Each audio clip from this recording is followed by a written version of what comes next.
The Finders. The Finders were a cult organization investigated in the late 1980s for child abuse and trafficking. A U.S. Customs Service report from that time states that the organization was trafficking and abusing many children, but the investigation was shut down by the CIA. If the Finders still exist, no information exists about their activities after the early 1990s. Details of investigation. On Thursday, February 5th, 1987, this office was contacted via telephone by Sergeant Joanne Van Meter of the Tallahassee Police Department, Juvenile Division. Sergeant Van Meter requested assistance in identifying 2 adult males and 6 minor children, ages 7 to 2 years, were tentatively identified by TPD as Michael Holton and Douglas Ammerman, both of Washington, D.C., who were arrested the previous day on charges of child abuse. The police had received an anonymous telephone call relative to well-dressed white men wearing suits and ties in Myers Park, Tallahassee, apparently watching 6 dirty and unkempt children in the playground area. Holton and Ammerman were near a 1980 blue Dodge van bearing Virginia license number XHW 557, the inside of which was later described as foul-smelling, filled with maps, books, letters, with a mattress situated to the rear of the van, which appeared as if it were used as a bed, and the overall appearance of the van gave the impression that all 8 persons were living inside of it. The children were covered with insect bites, were very dirty. Most of the children were not wearing underwear, and all of the children had not been bathed in many days. The men were arrested and charged with multiple accounts of child abuse and lodges in the Leon County Jail. Once in custody, the men were somewhat evasive in their answers to the police regarding the children, and stated only that they both were the children's teachers and that all were en route to Mexico to establish a school for brilliant children. The children tentatively were identified as Mary Houlihan, white female, age 7, Max Livingston, white male, age 6, Benjamin Franklin, white male, age 4, Tony B. Evans, white female, age 3, BB, white male, age 2, and John Paul Houlihan, white male, age 2.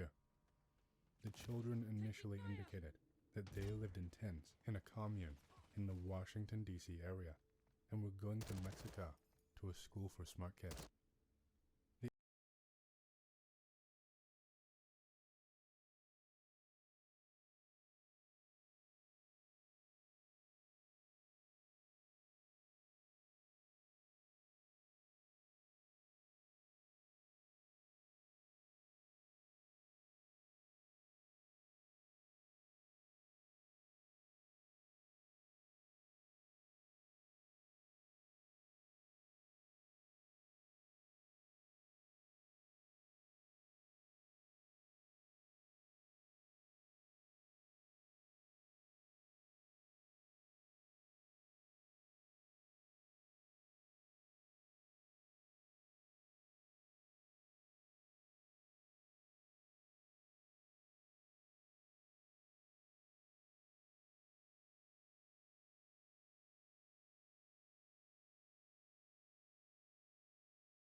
so I figured I'd come to X to see if you all knew anything. I'm going to try and look around and see what my customers have to say when I go back to work. But if you guys have or know anything, these wackos keep saying it's a Vegas thing. Like one said he saw them in Red Rock. I don't know. I'm just trying to figure out why at least 5 random people are saying similar things. I didn't pay it much mind until the 5th guy, but I'll put down my notes. First dude was from Boulder City. Brought it up to one of our regulars. I'll ask her next time she's in. Second dude was the Red Rock guy. We were talking about hiking spots, and when I brought up Red Rock, he said that owl cult used to meet out there. Third chick I honestly thought was talking about Batman, Court of Owls, but when she said she saw them at Fox Ridge, I shrugged it off as cosplay or a band thing. Fourth, I was honestly too busy, but he was talking to someone else about Vegas conspiracies, the mob, lizards in the tunnels, etc. Fifth though, we started out talking about weed laws because of some show on one of the TVs. Then about our time in Vegas, weird shit we've seen, when he brought up some owl cult. I asked, but he just said, don't know. One of my co-workers talked about it. Now I'm here, cause Google comes up with EDC, some club and coffee shops. I'm gonna go get something to eat, and poke my head in the bar to see if my bartenders heard or knows anything about it. I'll phone post anything, and still I'll be on, but I'll definitely check out Minerva and Stolas. OP here. I'll explain my stuff in a bit. Red Rock guy is at my bar. Once he gets out of the bathroom, I'm gonna ask more info. Okay, so, first Red Rock guy didn't have too much to say, but he said might lead to something beyond saying they did shit in Red Rock. He said that apparently they leave messages in tunnels sometimes. Now, I don't know if Red Rock has tunnels, but I see a lot of weird shit when I go tunnel running, so I'll go exploring later and report if I find anything. As for personal experiences, no real conspiracies, but I've seen weird lights a lot out here. Just some dots in the sky doing weird shit. Others, it's like a shooting star, but closer, and usually drop down, then disappear. Also saw some weird thing flying hours before the Vegas shooting. Friend says it's Owlman, but I don't know. I can go into details if you want. OP here. I'm gonna go tunnel running to see if I can find anything. If I do, I'll be sure to post. I'll check in case the thread has any details. It's all good. I've been out checking tunnels since like 11. I'm honestly still surprised this thread is up. Okay, so RR apparently works for some company called Surf Pro. They do all sorts of cleaning in Vegas. Says they occasionally leave graffiti in the usual places. Tunnels, alleyways, etc. He says what sets them apart from generic Hail Satan shit is symbols that are angular, like squares, and once in a while, he'll find wax from candles, and he said he found a small owl statue with one. On the history aspect, he's been here since 71, and says that people have seen them in odd areas, and say they're quite scattered, like cockroaches, when he ran into them at Red Rock. Says he's never heard of sacrifices and demon worship when it comes to them, but says he thought a lot more people knew about them. He equated them to the JWs. You'll see them from time to time, but they don't knock on doors. Guess he thinks they're calm religious hippies. I'm paraphrasing some of his words, but I just find it odd he refers to them as a cult, and why only the older folks seem to talk about them. Any ideas? I'll probably go scouting more once I get off. Many years ago, my brother came back from working as a fish processor on the Bering Sea. When they were allowed to go to shore, because they processed on large ships, he would go hit the bars. He said that multiple locals were all abuzz with stories of this town in Alaska. He said that a lot of the residents were having dreams about barn owls, like a lot of residents. After all of one of the therapist clients reported the same dreams about spooky barn owls, they contacted a doctor that came to town to use hypnotic regression to recall the dreams. Under hypnosis, the clients recalled vivid encounters with gray aliens. There were also strange lights in the town, and constant black helicopters flying around. A few years after hearing the story, Close Encounters of the Fourth Kind came out. I was like, sweet, they made a movie about this. Seriously, watch the movie, it's spooky shit. It got heavily criticized for passing itself off as a true story. Reporters could not find a record of this hypnotist doctor that they said was real, and no one from the studio ever admitted it was fake. They just kept silent on the matter. Because I heard the same story years before.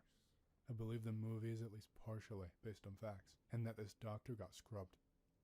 I think the studio also got threatened to keep quiet after the smear articles came out. When you say owl cult, that is what I think of.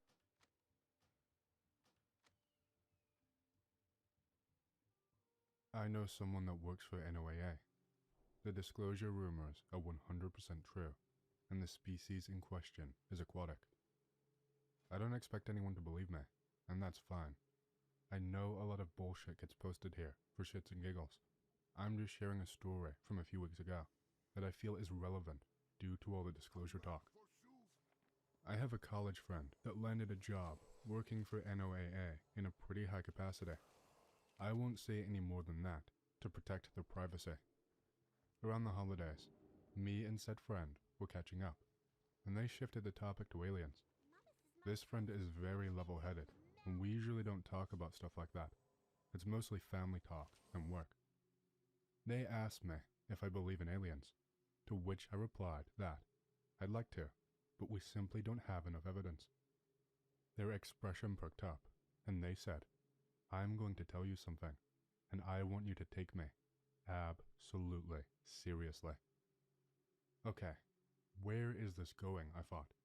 They never seemed so intense in a conversation before, so I braced for some kind of huge personal reveal or something, but they started talking about the Russian submarine incident that happened not too long ago, where supposedly a fire broke out on board a nuclear-powered Russian sub and killed everyone on board.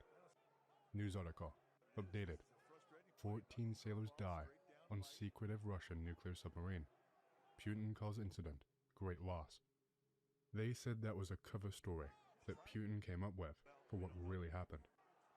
The sub was apparently investigating an underwater base that is controlled by non-human entities. They got too close, and the sub was destroyed by these beings. My friend went on to detail how most world governments are aware of the presence, yet keep it undisclosed because of the ramifications to society it may have. Also, because we can't do anything to stop or forcefully reveal them. They told me that the NOAA has had thousands of incidents of contact with these underwater beings, and that it's fairly common knowledge among certain departments and roles in the organization. They said they have witnessed video, audio, and physical evidence of these beings residing under our oceans, but it is kept under tight wraps by senior officials and whatever government sector controls the NOAA. The friend said that the recent disclosure buzz is legit and had been carefully planned. They said they don't know exactly what details will be provided to the public, but that in general, it will be made known that there are other beings occupying our planet, and that they are not from another planet, but have been here long before us. They also said that these beings actively keep us out of certain parts of the oceans. Apparently, their technology is advanced beyond anything we could come up with to withstand or negate the insurmountable pressures at extreme ocean depths. They are able to freely enter and exit the water in their craft without displacing or disturbing it physically. They have been captured innumerable times on sonar, traveling at speeds underwater that are impossible as far as human technology or marine biology is concerned. They also mentioned a place called Lake Vostok, and said a very large base was discovered there under the ice, and that Russians have control over the operation there. My friend also detailed that they have been witnessed outside of any craft, swimming in the ocean freely, by submersible, divers, and cameras at the bottom of oil rig platforms. They are humanoid, and resemble what most people will call the typical grey alien. Oversized head, large dark eyes, no visible ears, small mouths. It is not known how they breathe and move underwater. That's pretty much most of what I was told. They didn't give a date. They just said it will definitely be this year, according to what they have been hearing. Apparently, this is going to be a worldwide disclosure, not a US specific thing. Got some juicy info for you ding-dongs. I'll start off by saying I don't give a fuck if you believe this or not. For the ones that actually want to know the whole secrecy behind why intel of the A's/UAPs have been hidden for so long, I've got some red pills for you. We apparently have never made contact, and it's been a back and forth speculation on what the UAPs are, and if anyone or thing is actually in it. We do have materials for various crashes, but there have apparently never been any bodies in them, hence the intelligently controlled phrase that gets tossed around with UAPs. There are reports of seeing entities within the UAPs, but descriptions never seem to match, and there hasn't been any photographic evidence of the entities, so it's still a toss-up on whether or not it's factual. Pretty much since World War II, top brass of the US military have concluded the A's/UAPs are either angels or demons, in the Judeo-Christian sense. They seem to come to this conclusion due to the fact that the UAPs seems to be constantly observing us, like the Watchers in the Judeo-Christian sense. The top brass that thought it was angels stem from the idea that everything is being recorded for the biblical judgment day, evidence that you will be shown and comprehend. This led into different top brass thinking it was demons instead, since there were various attributes displayed in reports that mimic various religious demonic abilities. Ability to induce paralysis, multiple entities able to get in someone's head, advanced knowledge that leads to human corruption of power. This back and forth went on pretty much until AATIP was in the picture. When they got involved, they did deep digging into religious stories and beliefs about other beings, and came to the conclusion that there are entities out there that are intelligent, that are either made of or can operate on some sort of vibrations/energy/macro Bose-Einstein condensate. It was initially decided, slightly after World War II, that it was in the people's best interest to not know that angels/demons are hovering right above us, due to mass panic caused from confirming that heavenly/hellish entities exist. They also did not have 100% concrete evidence and felt it needed more research and confirmation. There have been many leaders that wanted to tell the public, but it has apparently been rebutted with the probability of causing a holy war. Christians, Muslims, Jews, all claiming the religion was right all along, and then eventually causing a massive war. Once again, we have never made contact, and we do not know what the A's/UAPs really are. But we do know entities exist, as do these strange vehicles. You mean aliens aren't from distant planets, and are actually just interdimensional beings who have been here since the beginning? That's the exact conclusion AATIP came to. They aren't sure if it's interdimensional, although it was the best explaining for the UAP's ability to seamlessly travel through space, air, and water. OP here, to clear up a few things. To the ding-dongs that think I'm claiming the A's/UAPs are angels/demons, you need to reread the post. Top brass believed that/still believes that since World War II. We are now shifting towards it being entities that can operate, or have the technology to operate, within what we understand is the quantum realm. More specifically, able to utilize quantum effects within our classical/relativity realm. Ancient people see shit, can't talk to it, call it supernatural. Modern people see shit, can't talk to it, call it supernatural. It's almost like people are too stupid to be worth talking to. Almost. That could be the case, but I was told it was more like being on a safari. You watch animals kill others, and even though you have the ability and technology to save the animal via gun, traps, loudspeakers, etc., you'll still just observe and not disrupt the natural balance of things, nor get out and attempt to communicate and explain what we know reality to be. I believe you, OP, but then Hitler must have had this intel too, so why would he take his own life if it means straight to hell? Top brass didn't brainstorm this idea until after World War II.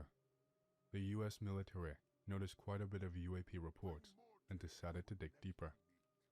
I'm sure if Hitler was privy to A/UAP, it would be the reason why he would get heavily into the occult shit. AATIP thinks that these entities are the reason for ghosts / cryptid reports, and people's imagination just run with what it may be. Angels, demons, aliens, monsters, ghosts, etc. When Roswell crashed, our government set up with a meeting with the aliens from that race. They came here and met with Eisenhower and gifted him with a device that could show the whole history of Earth, and we made a treaty with them and set up Area 51 and the secret space program. They have bases here, and we have bases on their planet, as well as on the moon and Mars and lots of other places. Some A's are good, some are bad.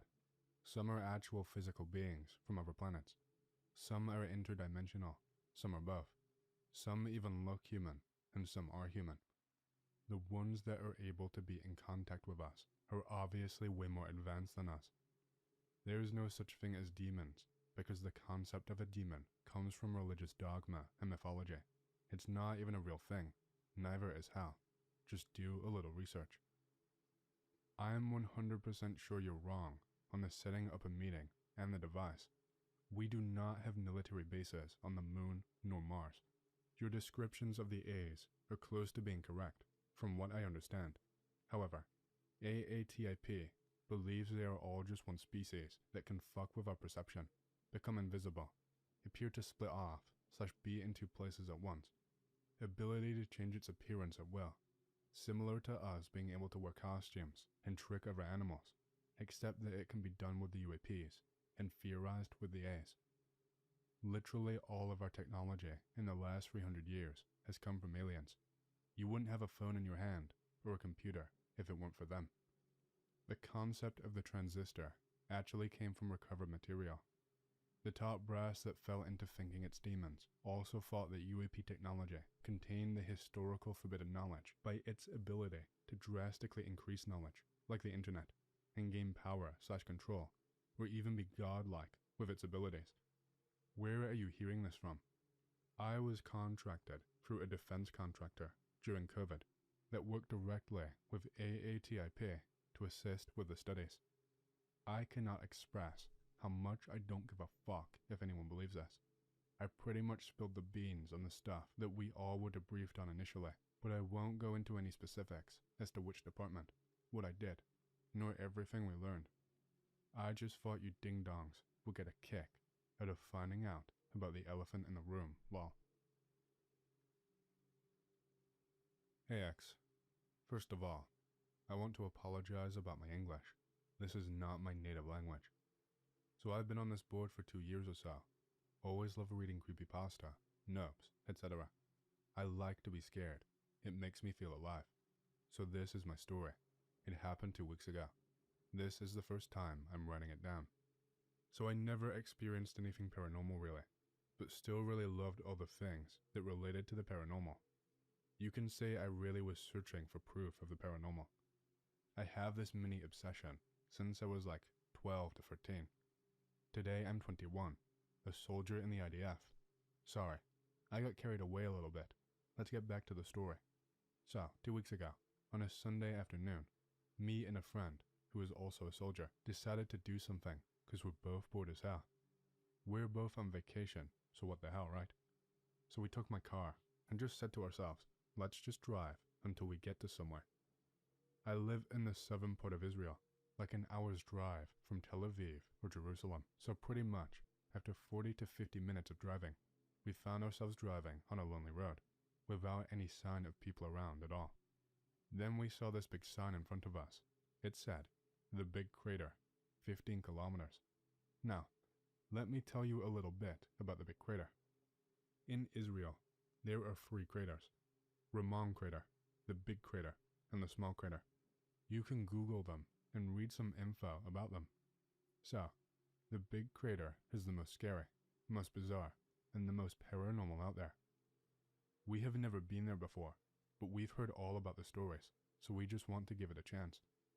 Just before the Big Crater, There is a really small town called Uraham, a real shithole. And well, the townsfolk are just fucking weird. All of them look lifeless. Never seen such a dead town. And after you're passing through the town, another 10 minutes of driving, and then you're entering the big crater. Before you enter the big crater, there is those amateur signs that looked kind of old. But we could understand a few of them that said, "Go back, don't enter, the evil is lurking." We just lolled and went through. Oh damn, I wish I turned the car around in this moment. So anyway, before you're driving down to the crater, there is 2 big fucking hills that gives you the feeling that you were in a hallway. And well, I just felt like someone is looking at us, at my car, while we're driving into the unknown. My friend just gave me a look that said, "I know what you feel, bro." So at that point, I just feel really uncomfortable. So those 2 hills are disappearing behind us, and we see the big crater for the first time. I shit you not, it looks like Mordor. So we're driving down the road, and at some point, we decide to pull over and take some pictures, and we are looking down, and we see all those ruined, burned cars. Who knows what happened to their owners? We just get back to the car and drove down, until we got to the surface of the crater. Scary shit. The place makes you feel like you're in a hole to hell. The sand has an unusual color. It's black. So after 4 to 5 minutes, I then notice that my car is not driving on a road anymore. I'm stopping the car and getting out, and the road is fucking gone. Me and my friend are trying to figure out what the fuck happened. Behind us there was only desert and hills, but no road. We searched for the road in many directions, but no sign of it. "Call the police," my friend said. I didn't wait a second, but when I dialed, this horrible static noise just assaulted my ear. When my friend tried, he got the same noise. So, at that point, we are like shitting bricks. We go back to the car and tried to dial the police again, and again. The static noise just got louder and louder. Fuck it, just drive in any direction. We will find the road eventually. Yeah, we should have stayed at the same spot, but we didn't. Fuck. So I drove for not more than 200 meters, and the car fucking died, out of nowhere. I don't know how I didn't shit myself in that moment. My friend just started yelling at me. "Really, dude, don't fuck with me, I'm fucking scared." But I calmed him down, and tried to explain that I didn't do shit, and it's hard to try relaxing your friend when you're also scared as shit. When I look at the car to find the problem, nothing. The car was in great shape. Nothing wrong with her. What the fuck? I knew I saw it. A pair of silver eyes looking at me. I just know I fucking saw it. I didn't tell my friend anything. He was scared enough. I tried to relax myself. You're seeing things. Too much X, and your brain playing mindfucks on you. But I couldn't remove my eyes from that top hill, where I saw those 2 football-shaped eyes. I'm really shaking right now, just thinking about it. We stayed in the car for about 15 minutes or so. I'm not really sure. My friend then just stepped out of the car and said, "Let's go, dude. We will find the road, and maybe not, but I really don't want to stay here." I looked at the hill where those big silver eyes had been, and thought to myself, fuck the car. We walked for about half an hour. At that point it's really dark. Our only light is the moon. And that feeling, fuck. The feeling that someone is watching every step you take. We then came across a small stone building. My friend looked at me and asked, "Wanna go in?" Fuck no, there's probably some wild animals there. He just walked right in there, while I waited outside, looking around, to see if the big silver eyes followed us. "Dude, come here." I heard my friend's voice. I went inside the building. It was no more than 3 by 3 meters. Inside there was this wood table. On the table was a fucking skull that was put on a pile of sand or ash. I didn't understand what the stuff was. But the skull. I didn't know what kind of skull it is. It didn't look like a man, or any animals I know. By the way, this really happened, and in the end, I'm going to tell you one of the biggest secrets of mankind. We took photos, but I will soon explain why I don't have them in reach, and if I could take photos of the craters from the sky, I would post them. There was a real weird smell from the weird sand/ash stuff, like a smell of rotten lemon. That's the best way I can describe it. Well, let's get the fuck out of here, man. But he just stood there, staring at the skull. Man, There is something weird about this place. Yeah, no shit, Sherlock. Let's get back to the road. We walked in an unknown direction. I just prayed that we will see the road, that this shit noise when you're calling someone will disappear. Fuck. And then we see this light coming from the end of the hill, a really slight light. We get into position, like we learned in the army, and sneak towards the light. So we are in the end of this small cliff, and beneath us, there is this object in the size of a normal truck, all in white, in the shape of an egg, and it's just floating in the midair. It spread a lot of blue-white light that spread to like 10 meters away. My friend looked at me and said, "Dude, what the fuck is that? Have you ever seen that kind of thing before?" He asked me because I'm a soldier in the intelligence of the IDF, and I've seen all kind of weird shit, but never seen anything like that. We then saw this group of 5 to 6 men. Well, we thought they are humans, walking in blue hoods, but a kind of blue that I've never seen before. We are watching over those things that look like humans, but they were taller, and their skin was more, I don't know, pure. Their eyes, big and silver. Now I know what I saw. One of those fuckers patrolling or some shit. They just stood there talking, like they were waiting for something. And then I saw a light of a car. Yes, a fucking car coming from the distance. There were like 3 cars. Army cars. I saw plenty of them. The car pulled over really naturally, like they were used to seeing this kind of thing. Out of the cars came some soldiers and some uniforms. There were 8 soldiers, all of them officers. The most high rank was a colonel. Me and my friend just look at each other, amazed. The colonel had a dark green beret. In the IDF, you can identify the sections by the color of the beret. The colonel had a dark green beret, which is intelligence. He just stood there and looked at those things, and then told something to one of the other officers that walked back to one of the cars and dragged out some dude and pushed him towards those things. I noticed this dude was on his knees. The things did a circle around him, and then a horrible bloody scream. He fell down and rolled, and me and my friend, those things and the soldier, we all just stare at this poor guy who looks like someone is ripping out his brain. And then it stopped. These things got back to their original position, and the dude walked to the colonel. The colonel started asking him stuff while looking at those things, and the guy replied. I wish I could hear better, and I realized the guy is a translator between the soldier and those things. I'm feeling how my friend is shaking next to me. The translator had to do this weird ritual again and again. Every time those aliens or whatever stood around him, he started to scream in pain. Those cold, bloody screams. Why the fuck does he keep doing it? It doesn't seem like they force him, or maybe they are. Another scream. He is now pale, almost as white as those alien things are, and sweating. He goes back to the colonel, and again, for about half an hour they did it. I don't know why we didn't run for it. We were more scared than I could describe, but it's probably that except for the soldiers and the poor guy, nobody will see it ever again. We can't miss the chance, and I know that my friend was thinking the same.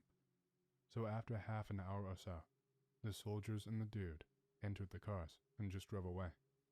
And after that, we didn't see the brake lights. Then it started. Suddenly, those things looked up to the exact point where me and my friend were hiding. Fuck. They know we are here. Come down. We are not gonna hurt you. We are gonna bless you. Those 5 different voices in my head said it at the exact same time. I knew my friend heard that too. Hey guys, I'm the Anon who was talking about being abducted and or shifting dimensions a few days ago. I wanted to give you an update. If you weren't here, I'll give you a rundown.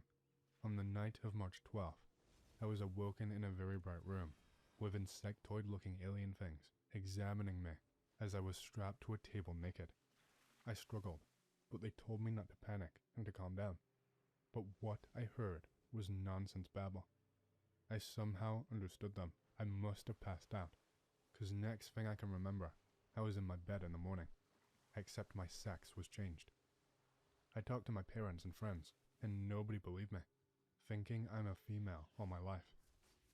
I answered some questions and talked about it with you guys, hoping for answers or a way to fix it. A lot of people came up with a lot of ideas and theories of what actually happened. Some said I really was abducted. Others said I simply shifted dimensions in my sleep and that the aliens were a dream. Others said I was always just a chick and went crazy / aliens changed my memories or something to that effect. One very kind and helpful Anon explained that meditation, self-reflection, and recording any changes was a good start to getting more info on my situation. So here's what I've been doing over the past few days. I've been meditating, and while it hasn't really given me any real insight, I'm a lot calmer about the situation and can at the very least accept what happened as reality. I'm not going to believe that I'm just crazy and that all my 22 years of memories are a lie, because it would crush my soul, and I'm too scared of that. I also asked my friends and family a bunch of questions to see if anything else had changed. I found a few minor things, but not much I can connect the dots with. One of my dogs has a different name. Was Banner, but is now Ricky. My grandmother is dead when she was alive last I remembered, which I'm sad about. Other than that, just a few things here and there are different, other than my clothes, ID, and photos taken. At this point, I can't say for certain that this is what happened, but shifting dimensions sounds the most likely candidate. A few reasons for this. First off, aliens probably do exist out there, but I highly doubt the likelihood of them coming anywhere near Earth statistically, so that's the aliens being real ruled out for me. I study physics, so the many-world interpretation of quantum mechanics, while it does have some holes, does have some solid math behind it, and given the fact that other small things have also changed, this seems to be the best conclusion to make. I mean, hell, problems like quantum immortality and the like are still genuine thought experiments that stem from the many worlds interpretation. So if true, it's not like it would be unlikely. But tell me what you guys think. I'm not the expert in shit like aliens and dimension shifting. That would be you guys. Oh, and also, there were a lot of really creepy messages and people asking for stuff as proof, which I provided, but I realized was probably a mistake, which got me into trouble with the Jannies, so I'm not gonna going forward. If you don't believe me, that's fine. Go about your day and leave me be. And if you do, please only ask questions that would help you to give better advice. Thanks in advance for any help or advice. I've seen a UFO before. This is real too, with no bullshit. This happened probably about 8 or 9 years ago, and this was a really fucking close encounter too. Posted it here before. I'm not too good at writing though, so bear with me. But I'm also not going to spare any details, because like I said, no bullshit. I'll give you the exact location. The time it happened might be scuffed though. I'm 22 now, closer to 23, so I was roughly 15. Be me, 15-year-old me. Live in Wales, a country in the UK. It's close to England. I live with my mother, my younger sister, and my mother's husband at the time, who I'll call John. We have a caravan in England, in a caravan park called Breen Sands. We'd visit on some weekends. Was a couple hours drive. I hated it because there was no Wi-Fi, and my mother and John would usually spend all their time at a bar called the Seagull, so I had the duty of keeping an eye on my sister while they got pissed up all night on beer. This happened almost every day there. We'd later get a taxi back to the caravan, really fucking late at night, probably around 12 midnight. Be at the Seagull. It's getting really late, so I convinced my mother to call a taxi back as usual. We get back to the entrance of the caravan park.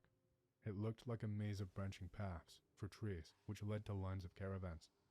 On this night, the park was engulfed in thick fog, which wasn't too unusual. UK has shit weather. We exit the taxi from the same place we usually do, marked on the pic related, which I illustrated to paint to the best of my memory. The four of us walk to the caravan through the fog. When we get closer to it though, I see the lights through the fog, really close to our caravan, and wonder what the fuck it is.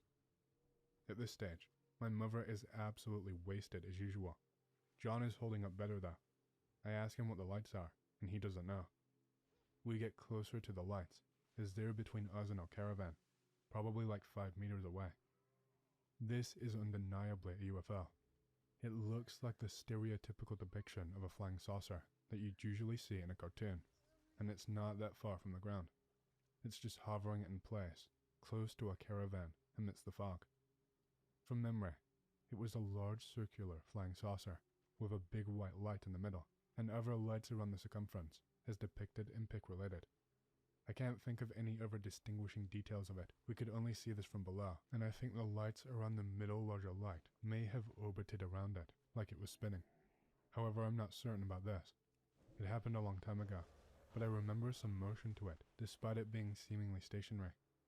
At this point, we had all gathered under it to look at it.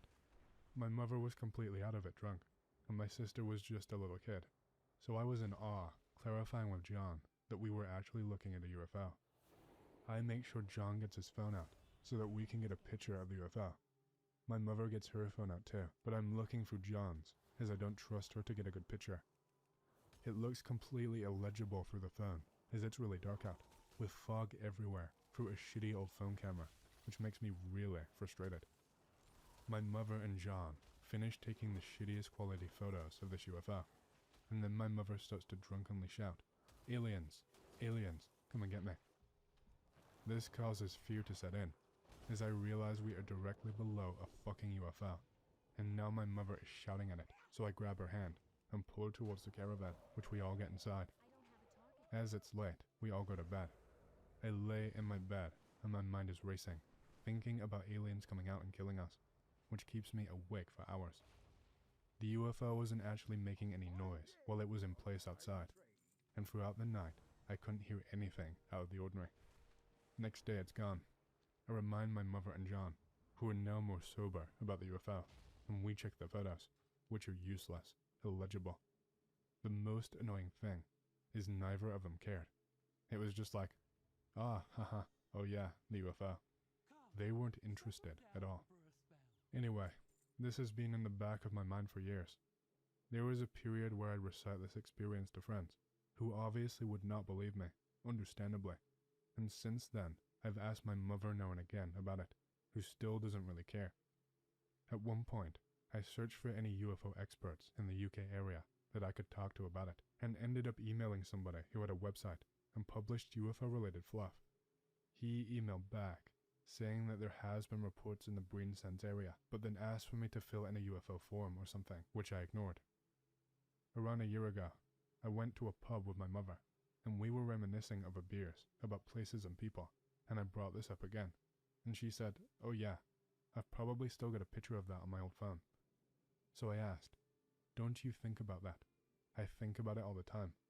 There could be aliens, or it could be the government. Isn't it scary?" And she responded with something like, "I've got better things to worry about than aliens and on." So that's that. Today was just another day where it's been on my mind, so I found the most relevant least dead thread. Somehow, all ex-threads are dead. Might post this again sometime. Still haven't become a tinfoil hat schizo, but still have no clarity. Any anons with ALML expertise to impart, or even questions, will be appreciated. Thanks for reading.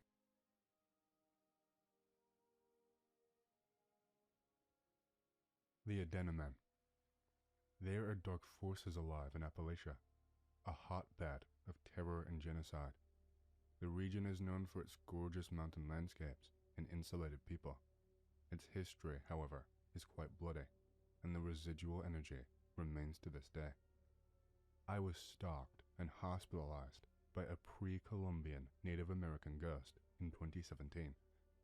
I realize that this may sound outrageous, but it's true, and I worry that shedding light on the situation may resume the terroristic happenings. I still find it necessary to expose this hidden threat to the world. To provide context to the story, my name is Jack, and I am from a small town in Kentucky called Ashland. Ashland is a humble town, situated on the banks of the Ohio River, and exists in a meager metropolitan area with neighboring cities in West Virginia and Ohio. As far as European settlement goes, Ashland was found by the Poge family in 1786, and remained an extended family ordeal for a few generations.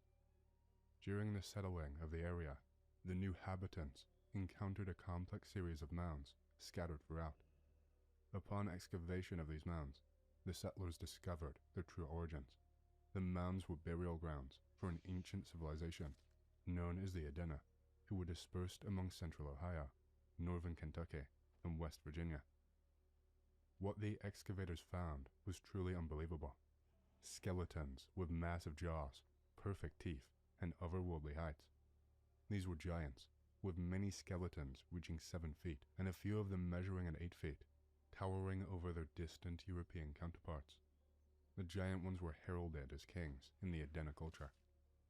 The Adena culture would evolve into the Hopewell tradition, which itself would become the fourth ancient culture. The people would fall victim to the smallpox epidemic of the 18th century, thus ending a 2,500-year tradition. But one could argue that their spirits stuck around and haunted the land in which they had resided. And in the name of civilization building, the European excavators plowed through most of these mounds, discarding the remains and artifacts. They quite literally flattened the area to build the city. In the process, they unlocked a whole world of metaphysical trauma. Ashland today is a general cloud of negativity hanging over it at times. The metropolitan area was ranked the most miserable place in America last decade, and an opioid epidemic looms over the region. Ashland's neighbor, Huntington, was called the overdose capital of the world at one point.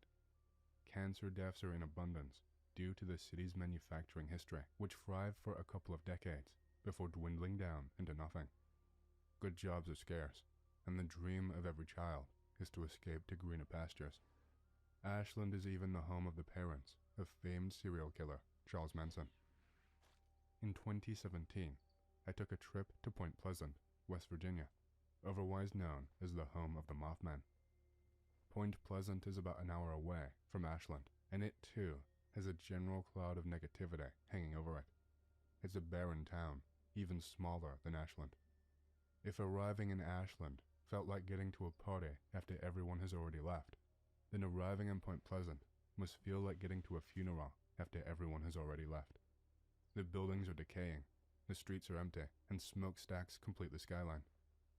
After my return home, I had read about the idea that the Mothman was a myth created by a group of local journalists to revive a dying town and put it on the horror map.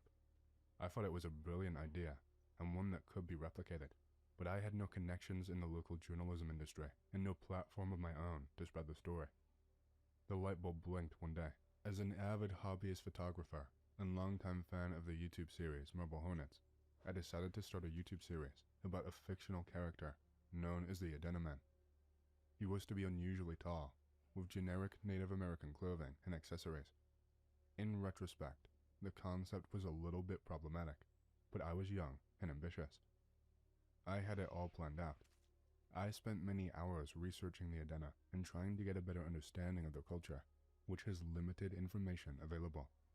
I wrote outlines of the plot in my notebook and kept that notebook with me at all times. I had multiple episodes already planned out, some far into the series.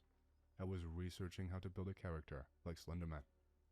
I remember one day, I went to Central Park in Ashland. Right beside an elementary school and a basketball court is a row of multiple ancient Adena burial mounds standing about 10 feet tall.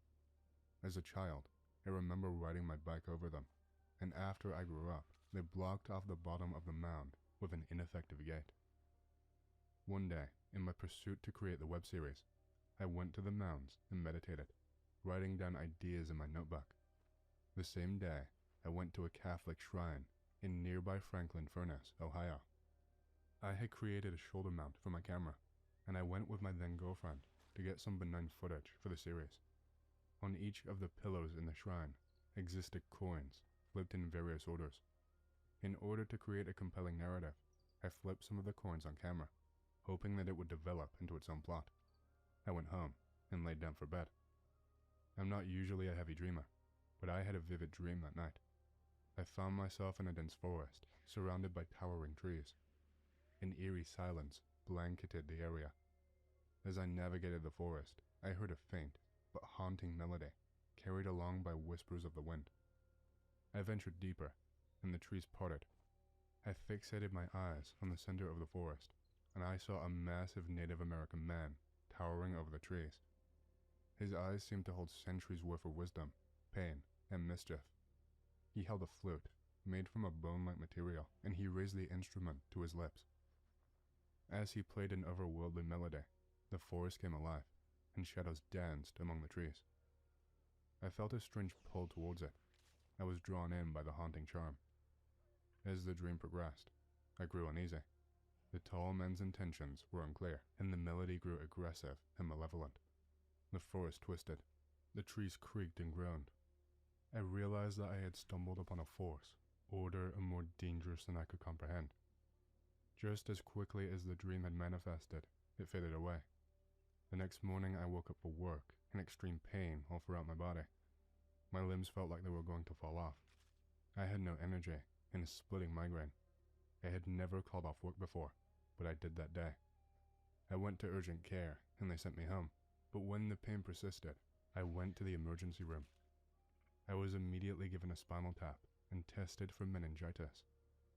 The test came back negative. What followed was a 10-day whirlwind of pain and emotions, a pure blur and refusal of reality. I saw so many doctors, so many nurses, give so much blood for 1,000,000 different tests, had various full-body scans, and generally considered my life over. I had accepted my fate. I was going to die in that hospital from whatever disease I had gotten. To this day, I still don't know what I had. The doctors never actually figured it out. I made it out alive, but it threw a wrench into my plans.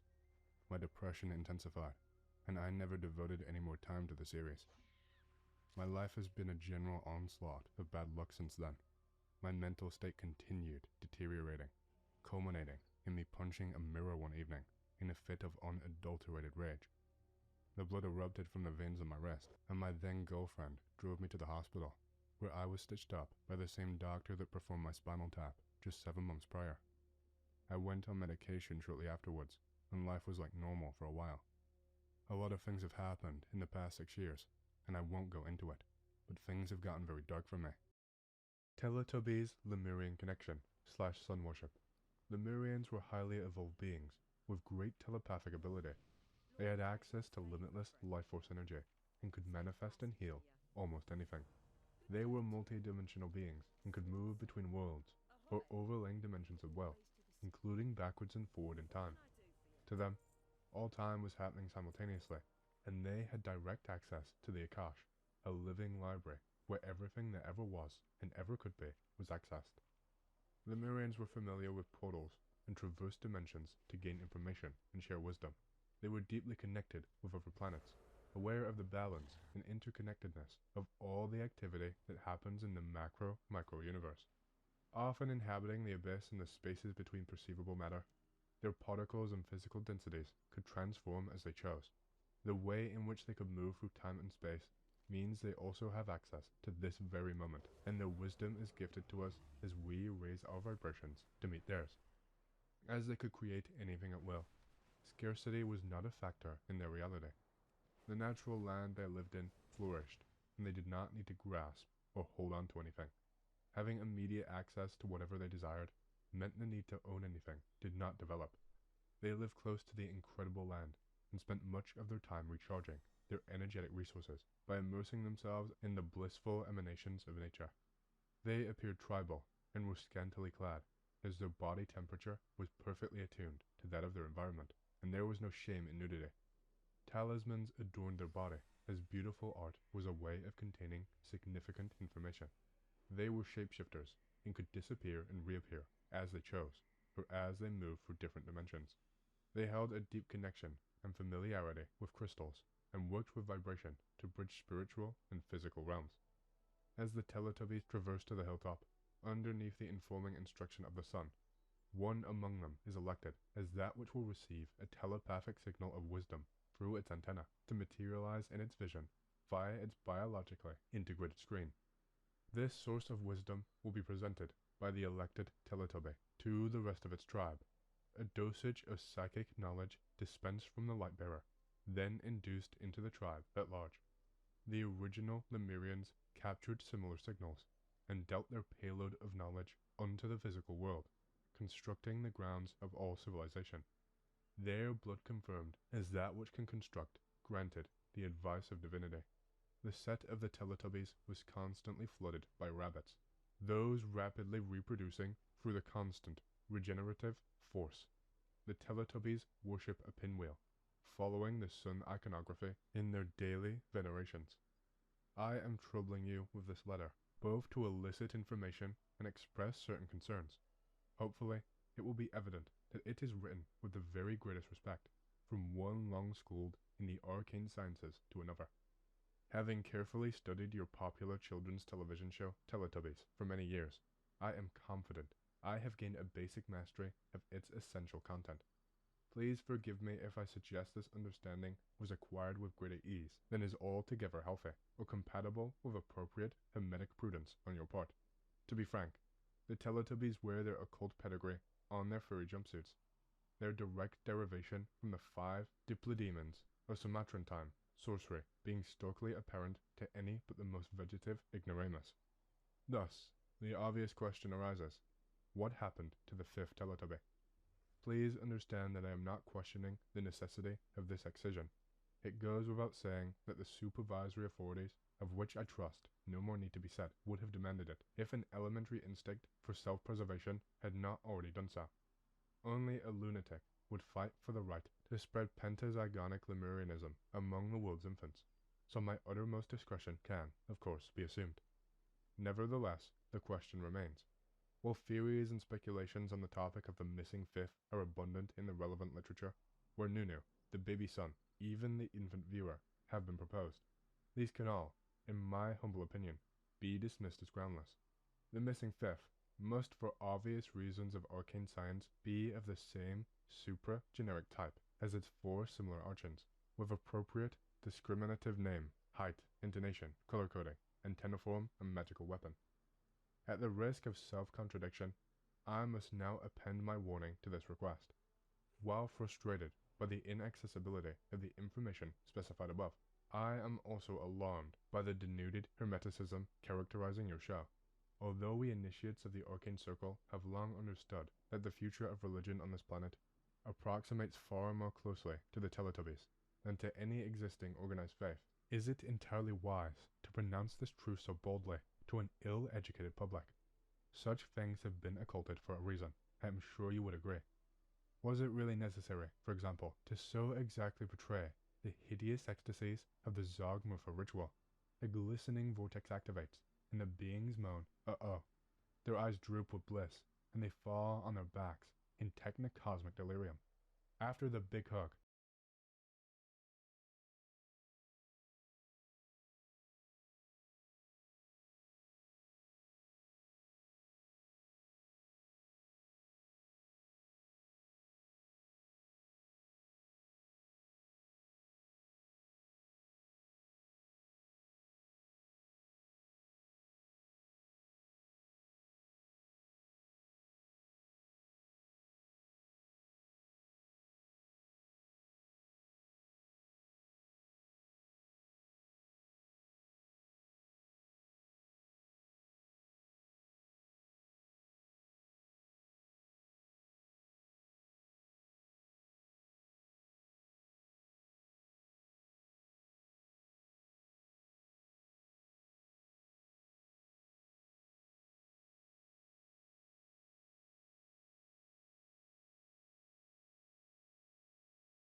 who guided him to free their people.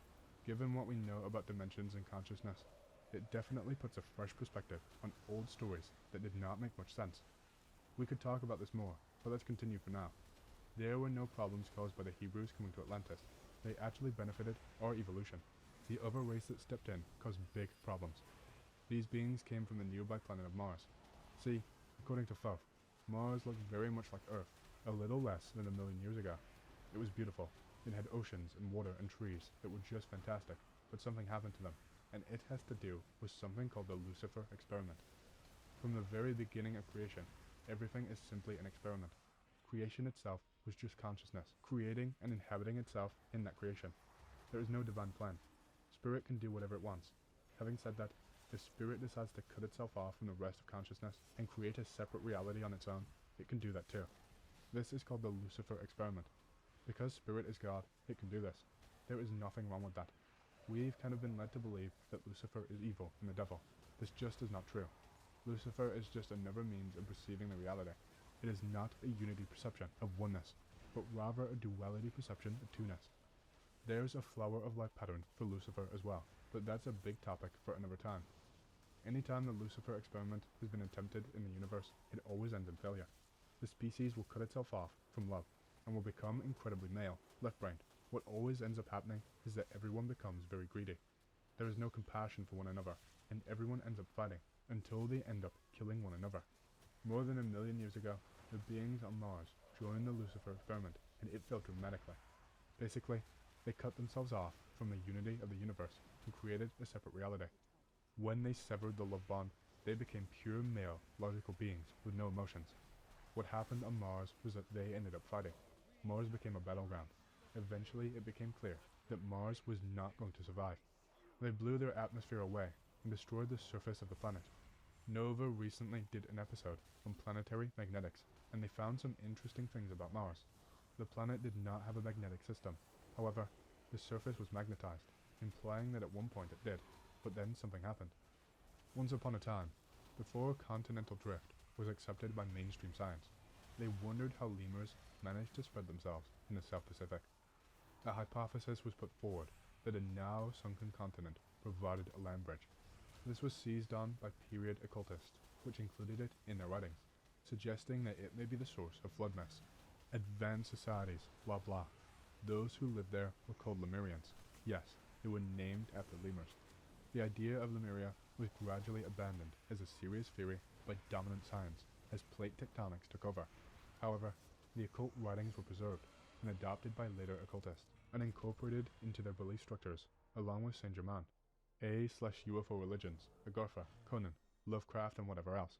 Currently, it's considered to have been one of the earliest great civilizations that existed in deep time. The Lemurian Age was the one that immediately preceded the Atlantean Age, if I recall correctly, and was to the Atlanteans what the Atlanteans are to us. If I recall correctly, the cycle was Polarian, Hyperborean, Lemurian, Atlantean, and now ours.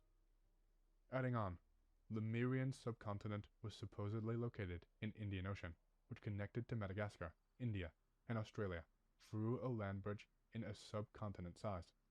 The name and Lemuria theory is created by Philip Sclater when he found identical lemurs in Madagascar, India, and I believe Australia as well. The idea was then picked up by Sangam scholars, who began writing and claiming that their ancient palm leaf text speaks about a continent of Dravidian people, which was called Kamari Kandam, who were mainly Shaivas and also worshipped the Hindu deity Murugan. Interestingly, the Sangam scholars drew Dravidian connection to Lemuria from scattered Dravidian population that were originally believed to only be found in South India. The Dravidian people that are found are not only in Madagascar, South India, Australia, but in other small islands in Indian Ocean, some who go back thousands of years as aboriginals, and some who might have immigrated to those lands during the Chola, Cherry, and Pandya seafaring eras. Lemuria existed up to about 50,000 years ago. There were some major, what you term to be, upheavals 75,000 of your years ago. This continent that became what we today know as North America was injected with the civilization that we call Hapi. The Hapi have already deemed that their reality exists both in the physical and the dream state naturally. and allow themselves to exist halfway between physicalness and non-physicalness as a natural state of being, which is in part what is defined as the idea of transformation from third density to fourth density awareness, and that you allow the heretofore self-created separation between your physical reality and non-physical reality to become removed and to be blended in consciousness so that you will begin to physically live, your dreams. 50,000 years ago, some of you were Lemurian, some Sumerian, some later became Egyptian. You choose some of the highest tech societies that have been known on this earth, not defined by machines, but by consciousness.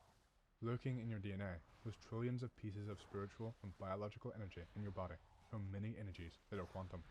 They are interdimensional attributes of biology given to you by the Pleiadians. This planet of free choice is just one in a series. They happen one at a time, and they are very linear. But the last one that happened was in the Seven Sisters star cluster of the Pleiades. The last one seeded this one so that you would have a piece of God inside. It created a spiritual human, different from any other on the planet at that time. The time frame was more than 50,000 years ago, when there were at least 17 kinds of humans evolving simultaneously. The Pleiadian visit stopped it all, and only one kind of human survived, something counterintuitive to the evolutionary process of all other animals on the planet. It was on purpose, blessed, and appropriate. You are one of the only species on the entire planet that has only one kind. 40,000 years ago, it was the grandest society the planet had ever seen. Not in huge numbers, but in consciousness. It was not something that you will be emulating later, for it was part of the setup of humanity. It was the Lemurian civilization. I've never identified how long they lasted, so I will now. What would you think of one society that lasted more than 20,000 years, that lived in peace? It would dwarf, would it not, anything that has ever happened in recorded society on the Earth. Nothing you know of comes close to that. 40,000 years ago, planet Earth was rotating at 28 degrees on its axis. That was the tilt of the Earth, and it's not the one you have today. In addition, geologically, the planet was much different 40,000 years ago. You were at the end of the greatest ice age you have ever experienced. At that time, 1/3 of all the water on the planet was ice. It was a much colder planet back then. Some of you are aware of what 1/2 in 1 degree in temperature change will do to life on Earth. If you had the average temperatures of this planet dip by 1/2 a degree, on an average, it would be significant.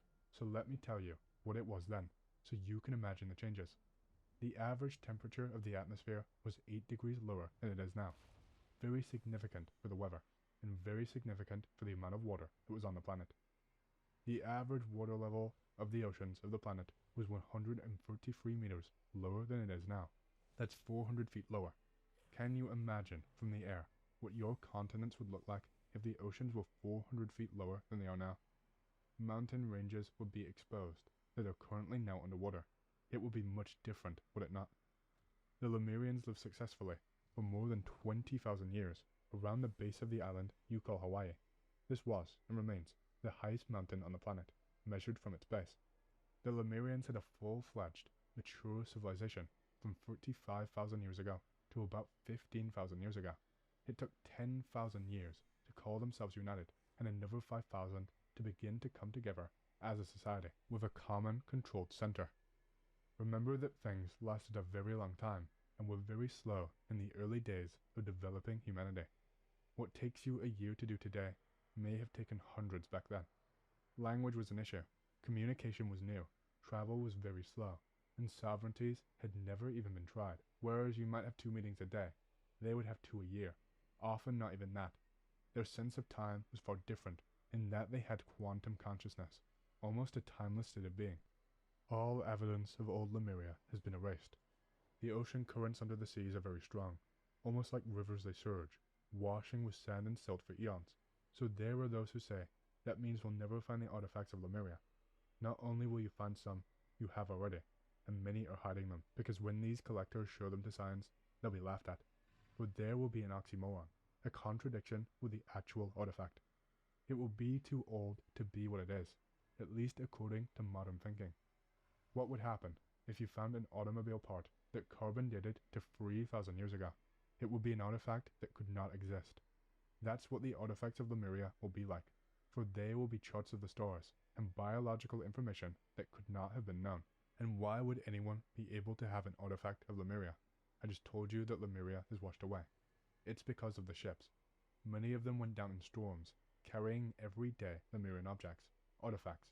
Some are waiting to be found, and some have already been found and sequestered by collectors who cannot get anyone to look at them because they do not make sense.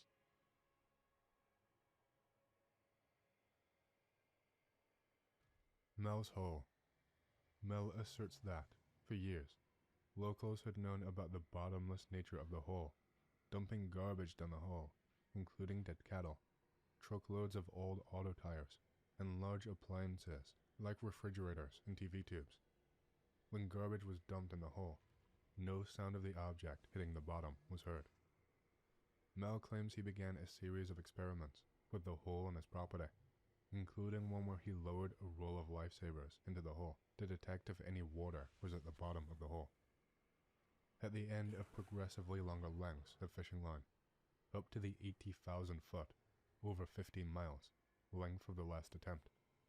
At that point, in 1997, Mel sent a fax to the Coast to Coast AM show describing the hole, and shortly thereafter appeared on the show. Soon after the broadcasts, Mel claims that men he identified as government agents told him that there was a plane crash nearby and that he could not approach the hole. He says that the government then offered to pay him a large monthly stipend to lease the land in perpetuity, which he used to move to Australia and fund a wombat rescue operation. These alleged payments are said to have continued from March 1997 through the beginning of 2000. In December 1999, Mel returned to the US. While on a bus to Olympia, Washington, Mel claims he witnessed an altercation between police officers and another passenger, after which he was taken off the bus to sign a police statement. According to Mel, the next thing he recalls is walking around San Francisco 12 days later. He claims he had been physically beaten and his rear molars were extracted. An alleged IV scar on his arm convinced him that he had been drugged. Mel claims that he later returned to the hole, at which time he was served with papers indicating that his ownership was now in question, due to modifications that had been made, presumably by the government tenants. Mel alleges that his assets were frozen for unstated reasons, and that his wombat rescue facility on Australia was dismantled. On his appearances on Coast to Coast, Mel Waters described the hole as being roughly 9 feet across and at least 80,000 feet deep. He also claimed that it had numerous supernatural powers. According to Mel, a dead hunting dog thrown into the hole by a local was seen much later, running through the woods, as if hunting with somebody else. After his appearance on Coast to Coast in 2000, Mel claimed on a subsequent appearance that he had found a second hole. The second hole is alleged to be on the public land in Nevada, under the management of the Federal Bureau of Land Management. According to Mel, the land nearby is used by Native Americans, as well as members of the Basque community, who were using the land for grazing sheep. Mel described the second hole as being 9 feet in diameter, the same dimensions as the first hole. Unlike the first hole, however, Mel claims that the Nevada hole has a solid metal liner, or collar, sticking out of the ground, 2 feet high, 2 feet deep, with several notches in it. Mel speculated on Coast to Coast that, in my estimation, it could possibly be a locking collar. Something could be lowered onto it and locked into place. Mel claimed that the alleged second hole's collar was composed of a substance with the following unusual paranormal properties. Mel claims that he dropped a box wrench on the metal collar, but the impact did not make a noise. He says this implies that the collar absorbs the sound or energy. According to Mel, the hole is solidly lined with this metal, as far as one can see into the hole. Mel claims that even in winter, the area around the metal collar is warm to the touch and will keep nearby tents warm. He says the collar is not hot to the touch, however. According to Mel, local Basques say the hole has been there, in its current state, for their community's entire existence, dating back to the 19th century. He claims one man had personal recollections of the hole since he was young, over 70 years ago at the time of the interview, since around the 1930s. In addition to his claims regarding the Basque community and the second hole, Mel has also speculated about a Basque connection to the second hole. He claims he found a whale bone near the first hole, which he asserts could have Basque origins, to a history of whaling in Basque culture. Mel further claims that the hole occasionally emits a black beam. He acknowledged that this is a contradiction, but a black beam of light, okay, comes from the hole. It lasts a very short time, but it just goes directly up to the sky. If you had a flashlight and was capable of throwing up a solid black. However, Mel admits that he has never personally witnessed the black beam. Mel claims that he and assorted Basque locals performed an experiment with the Nevada hole, in which they lowered in a bucket of ice they bought from the grocery store. Allegedly, one bucket of ice was lowered 1,500 feet into the hole, and the other bucket of ice was kept at the surface as a control. By the time half the ice on the surface bucket had melted, the bucket in the hole was to be retrieved. According to Mel, the ice in the lowered bucket had not melted, and additionally, was no longer cold to the touch. He claims that the ice had been changed in an undefined way, and described it as having a texture like silica desiccant found in packaged food. As a further experiment, Mel claims they placed the alleged bucket of unmelted ice on a cooking fire, and instead of melting, the ice allegedly began to burn.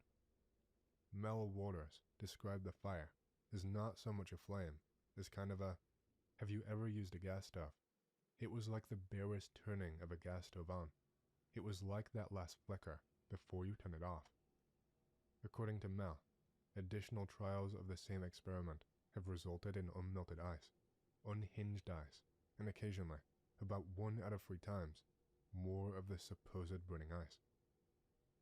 Mel goes on to claim that this new substance could be used as a source of heat, saying that one guy took some stuff home, he put it in his wood stove, and the thing's been keeping his place warm for over 3 months, September to January.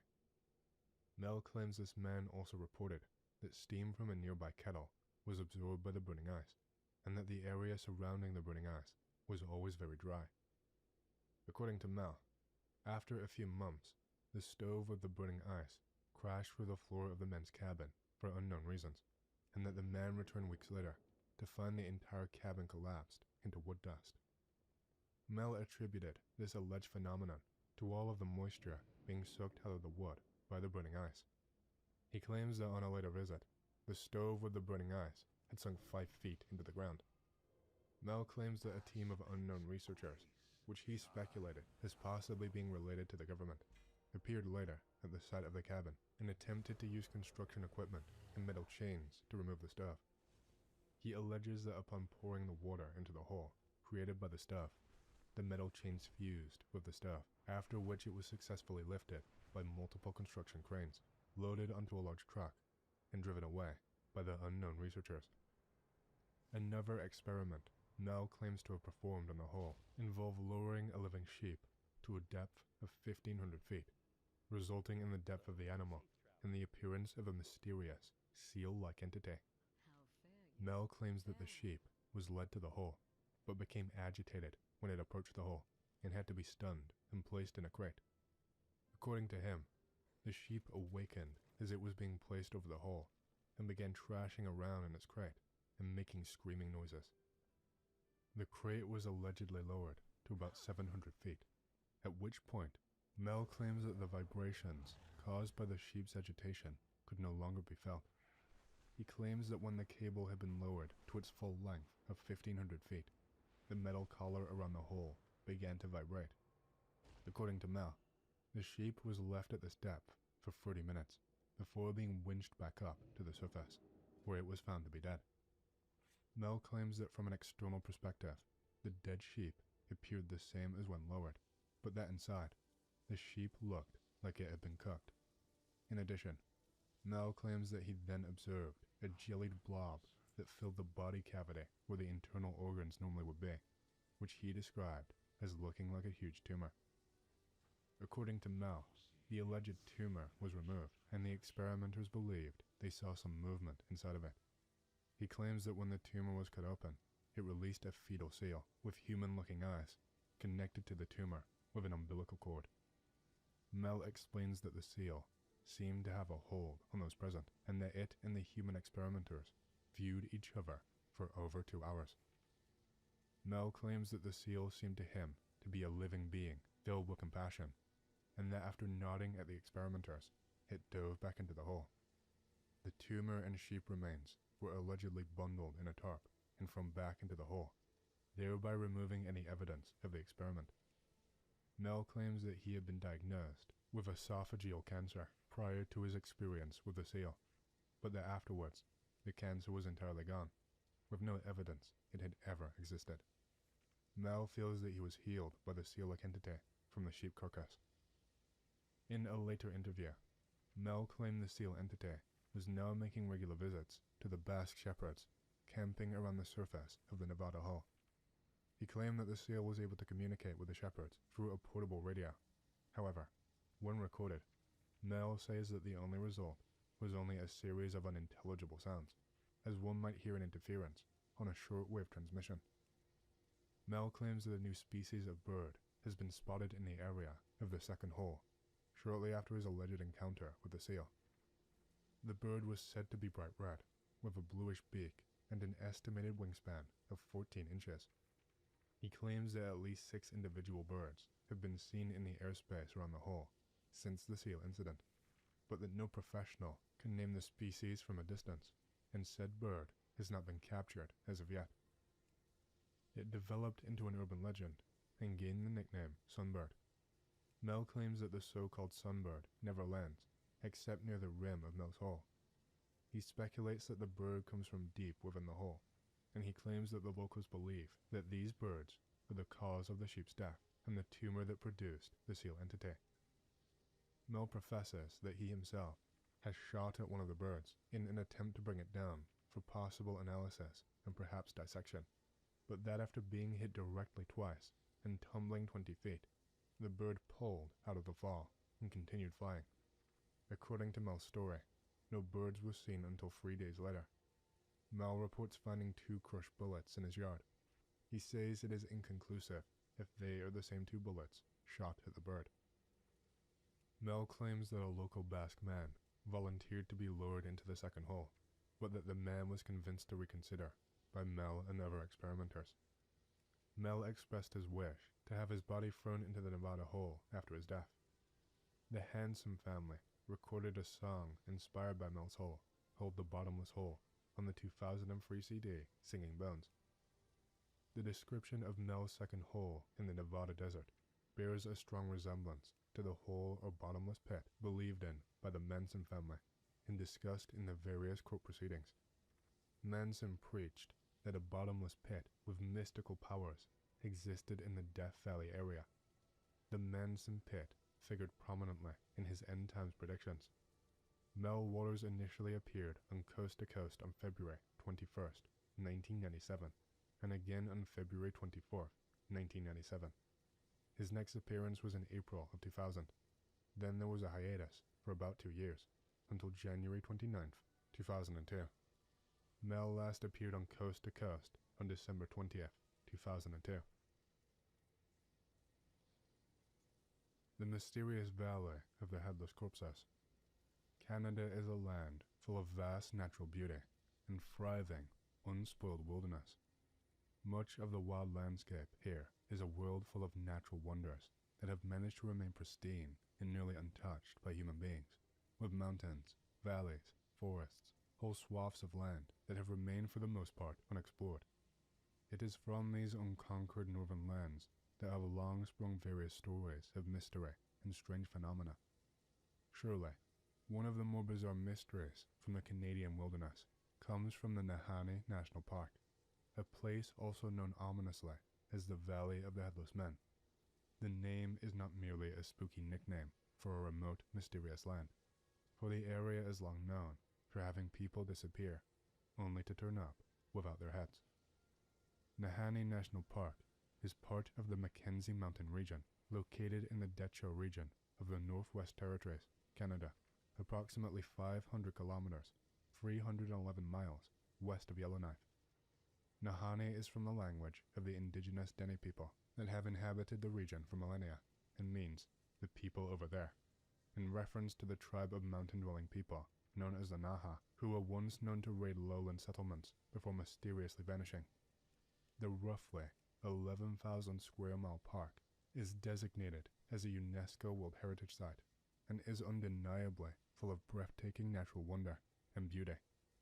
The park is surrounded by majestic peaks and dotted with geysers, sinkholes, deep canyons, caves, gorges, and pristine forests. Within these stunning vistas lies Virginia Falls, a magnificent giant of a waterfall that crashes down 96 meters, 315 feet, into the rolling water below, twice as high as the more well-known Niagara Falls. Meandering through the center of the valley is the South Nahanni River, which carves a scenic path through the park and has formed 4 dizzyingly high canyons that line its turbulent waters. The South Nahanni River's course takes it over waterfalls, through deep gorges, and across natural hot springs, including an area of boiling whirlpools known as Hell's Gate, before ending its journey in a thunderous crescendo down Virginia Falls.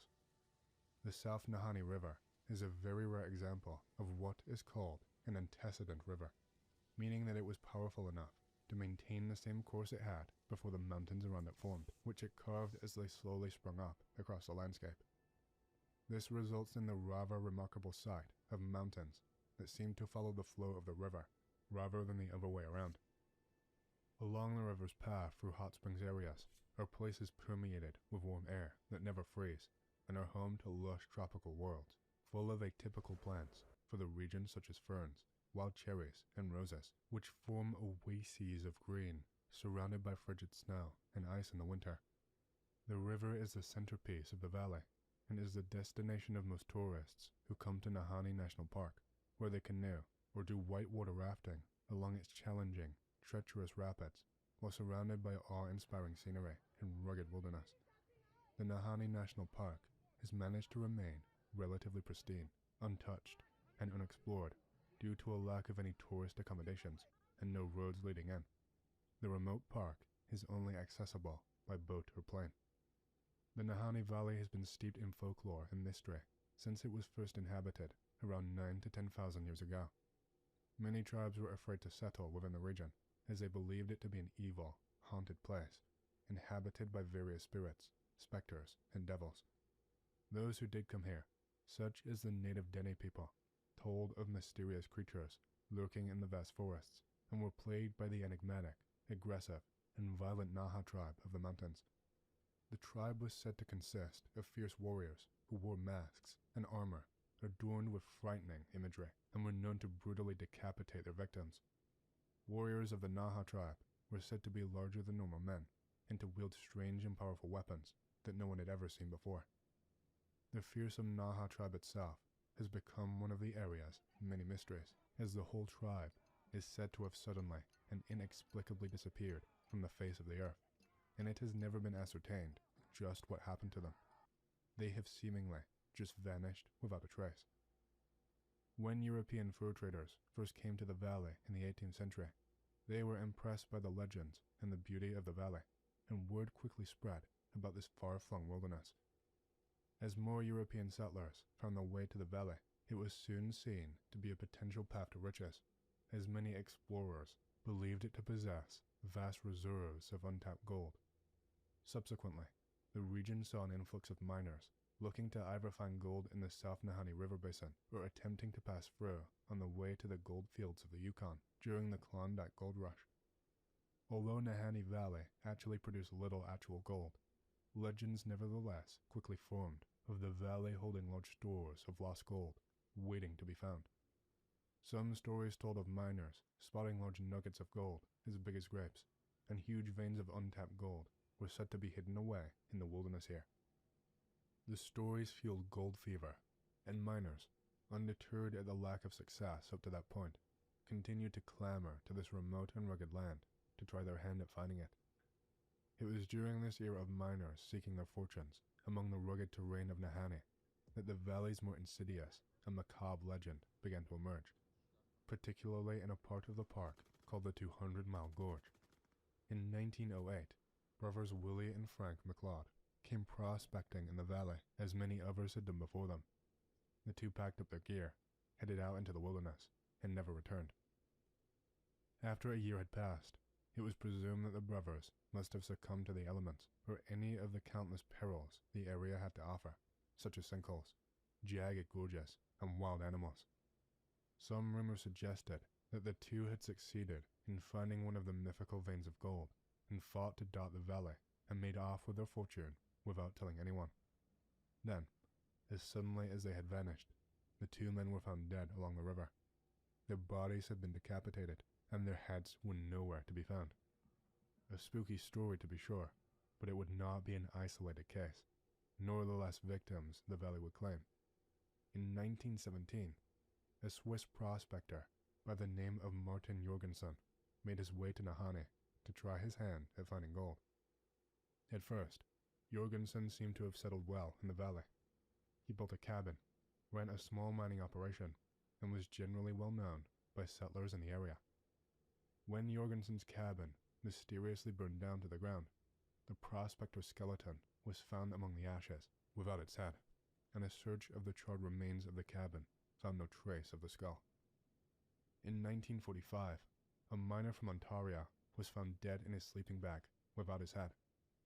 Around the same time, a trapper named John O'Brien was found frozen to death in the nearby wilderness with his hand clutching a pack of matches in a death grip right next to a campfire pit that showed evidence of having had a fire going. Those who had stumbled across the corpse described having the feeling that the unfortunate trapper had been flash frozen within seconds. These mysterious deaths are not the only oddities the valley holds. In addition to the mysterious beheadings, a good many others simply went missing without a trace. It is thought that around 44 people had vanished under mysterious circumstances in the valley by 1969. Other phenomena have been reported from here as well. Mysterious lights and UFOs have long been sighted in the valley, as well as other unusual aerial phenomena. The area is also known for its cryptids, as it is a hotspot for Bigfoot activity, and is believed by some to hold a remnant population of a type of bear-like carnivore called the bear dog, which was thought to have gone extinct in the Pleistocene epoch. In addition to the strangeness, a bizarre find was made in an ice cave called Grotte Valerie, where the ancient skeletons of over 100 sheep were found, apparently having starved to death in around 2500 BC. The grim find has earned the cave the nickname of the Gallery of Lost Sheep. To this day, it is not known who or what is responsible for the beheadings and disappearances in the Nahanni Valley, but their legacy certainly remains in the menacing place names throughout the valley, such as Dead Men Valley, Headless Creek, Headless Range, and the Funeral Range. Theories abound on what could be the culprit behind the killings, encompassing everything from the rational to the outlandish. Some say that the valley is cursed, just as the native people of the region had always believed, and that some evil, supernatural force is to be blamed. Others think that the deaths were the result of the ghosts of the Mountain Naha warriors, risen from the dead to drive away the white man, and with their penchant for beheadings firmly intact. Some of these fringe theories include a mention of a secret entrance to the Hollow Earth, somewhere in the valley, or the idea that the area lies along a thin spot in the veil that separates different dimensions. More rational theories point to the attacks being carried out by hostile native tribes, or rivalries between miners scrambling to find the mythical stores of unfound gold. The disappearances could be the result of any number of perils to be found in the wilderness here.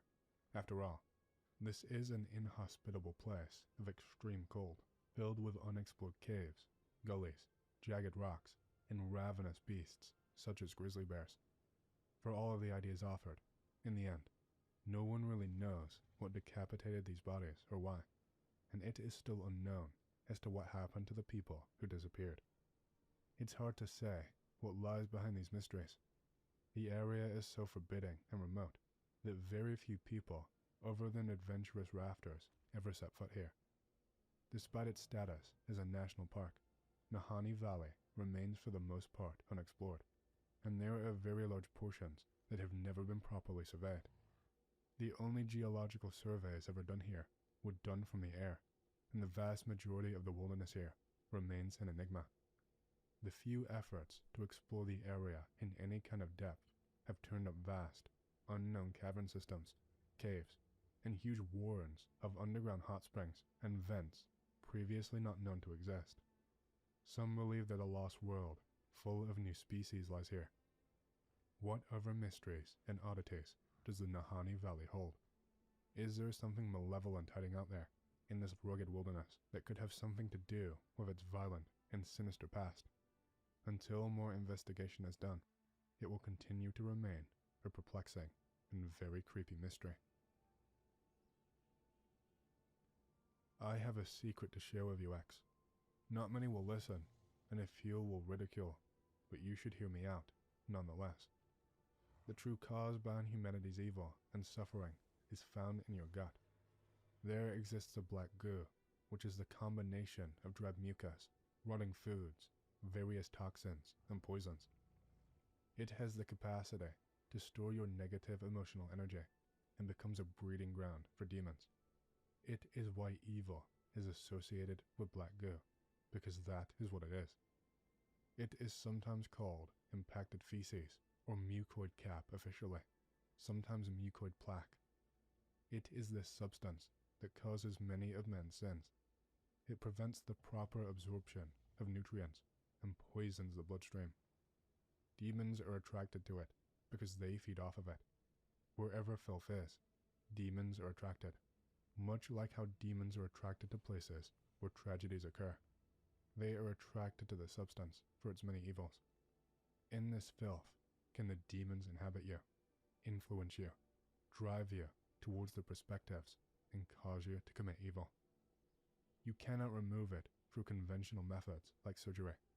It hides in the grooves of the small intestine, forming hidden pockets in numerous areas, too many to be removed externally. It can only be removed, much like a snake shedding skin, through fasting and prayer. You must fast on fruit juices or water for extended periods, at least 30 days, to see it begin to be removed. It attaches itself to the walls of your gut, which makes it very hard to be gotten rid of. Some people use a combination of psyllium husk and bentonite clay, but mistake the brown, clay-like substance created by the mixture as the black serpent, when it is not that. The true substance is black and of the foulest smell imaginable. When it is released, you may feel vitality for the first time in your life. This is the serpent fleeing you. All maladies can be attributed to the substance, which may be described as a physical manifestation of Satan. The time of the juice has begun. Evil is the entropy in your heart. I presume you did this, OP. Secret number 2. Humans need ample amounts of sunlight energy to function properly. We were not created to sit inside all day. We need to get outside and soak up the sun in order to be truly healthy. Sunlight energy is known as biophotons, where most humans are chronically deficient. Most humans operate at around 20,000 to 30,000 units of biophotons, when you are supposed to operate at around 90,000. The result is many unnatural sicknesses. It is more than just a vitamin D deficiency. It is the lacking of vital sunlight energy that our cells need to create a functional immune system, alongside creating serotonin, and most importantly, we need it to feel connected with God. It is not natural for people of any heritage to have porcelain white skin. We all ought to be in varying shades of tan. Perceive the depressed and sickly people, and observe the color of their skin. Many times it will be much paler than their natural tone. These people suffer from lack of sunlight energy.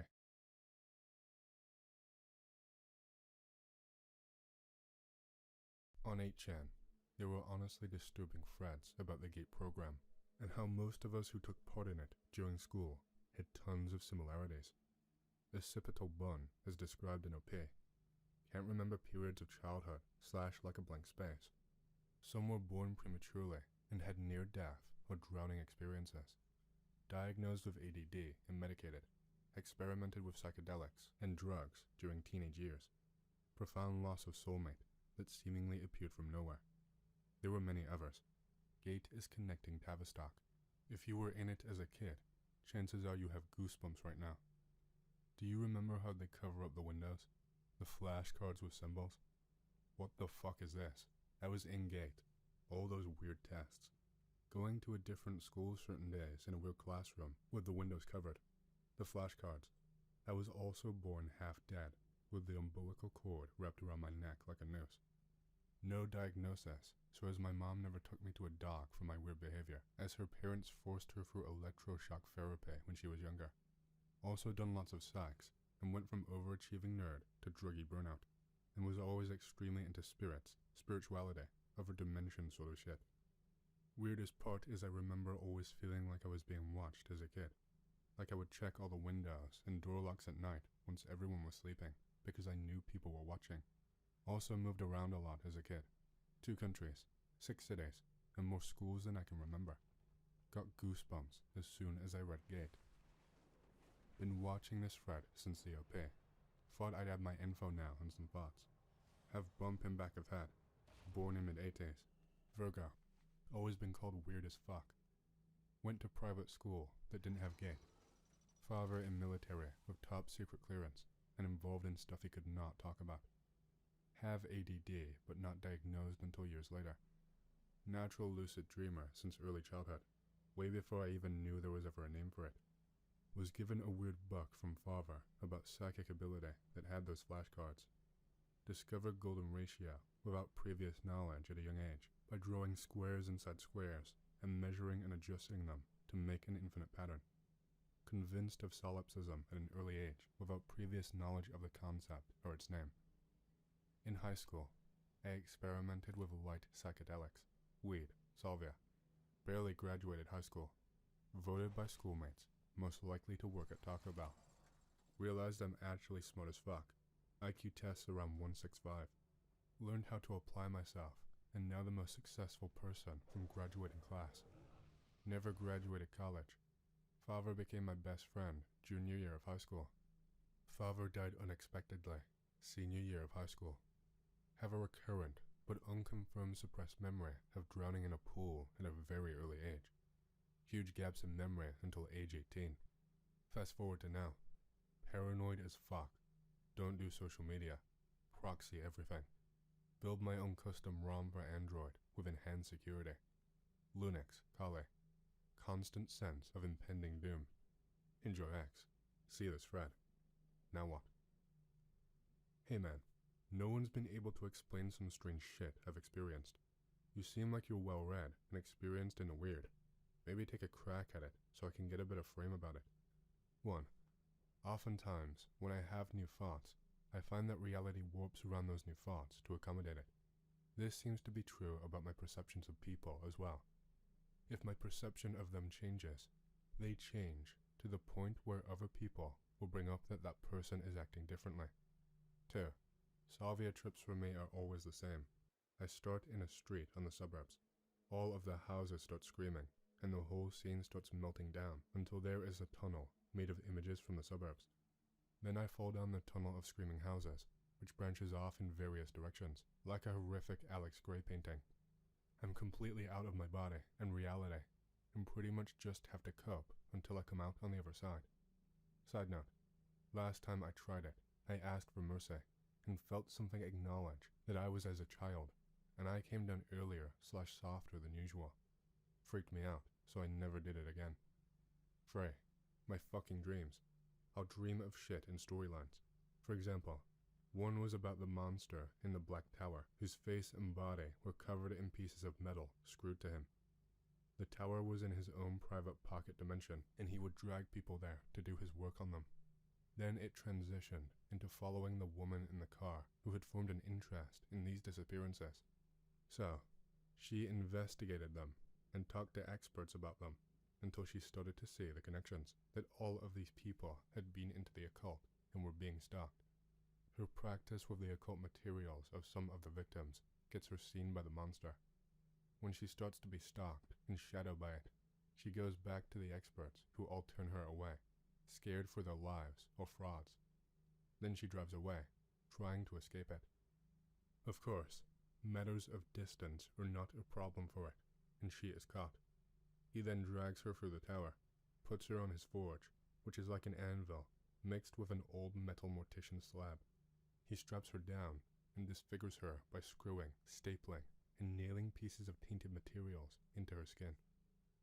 After the screaming stops, he puts down his tools, backs away, and she stands up, another one like him. They both turn and stare out at something. It took me a minute to realize they were staring at me.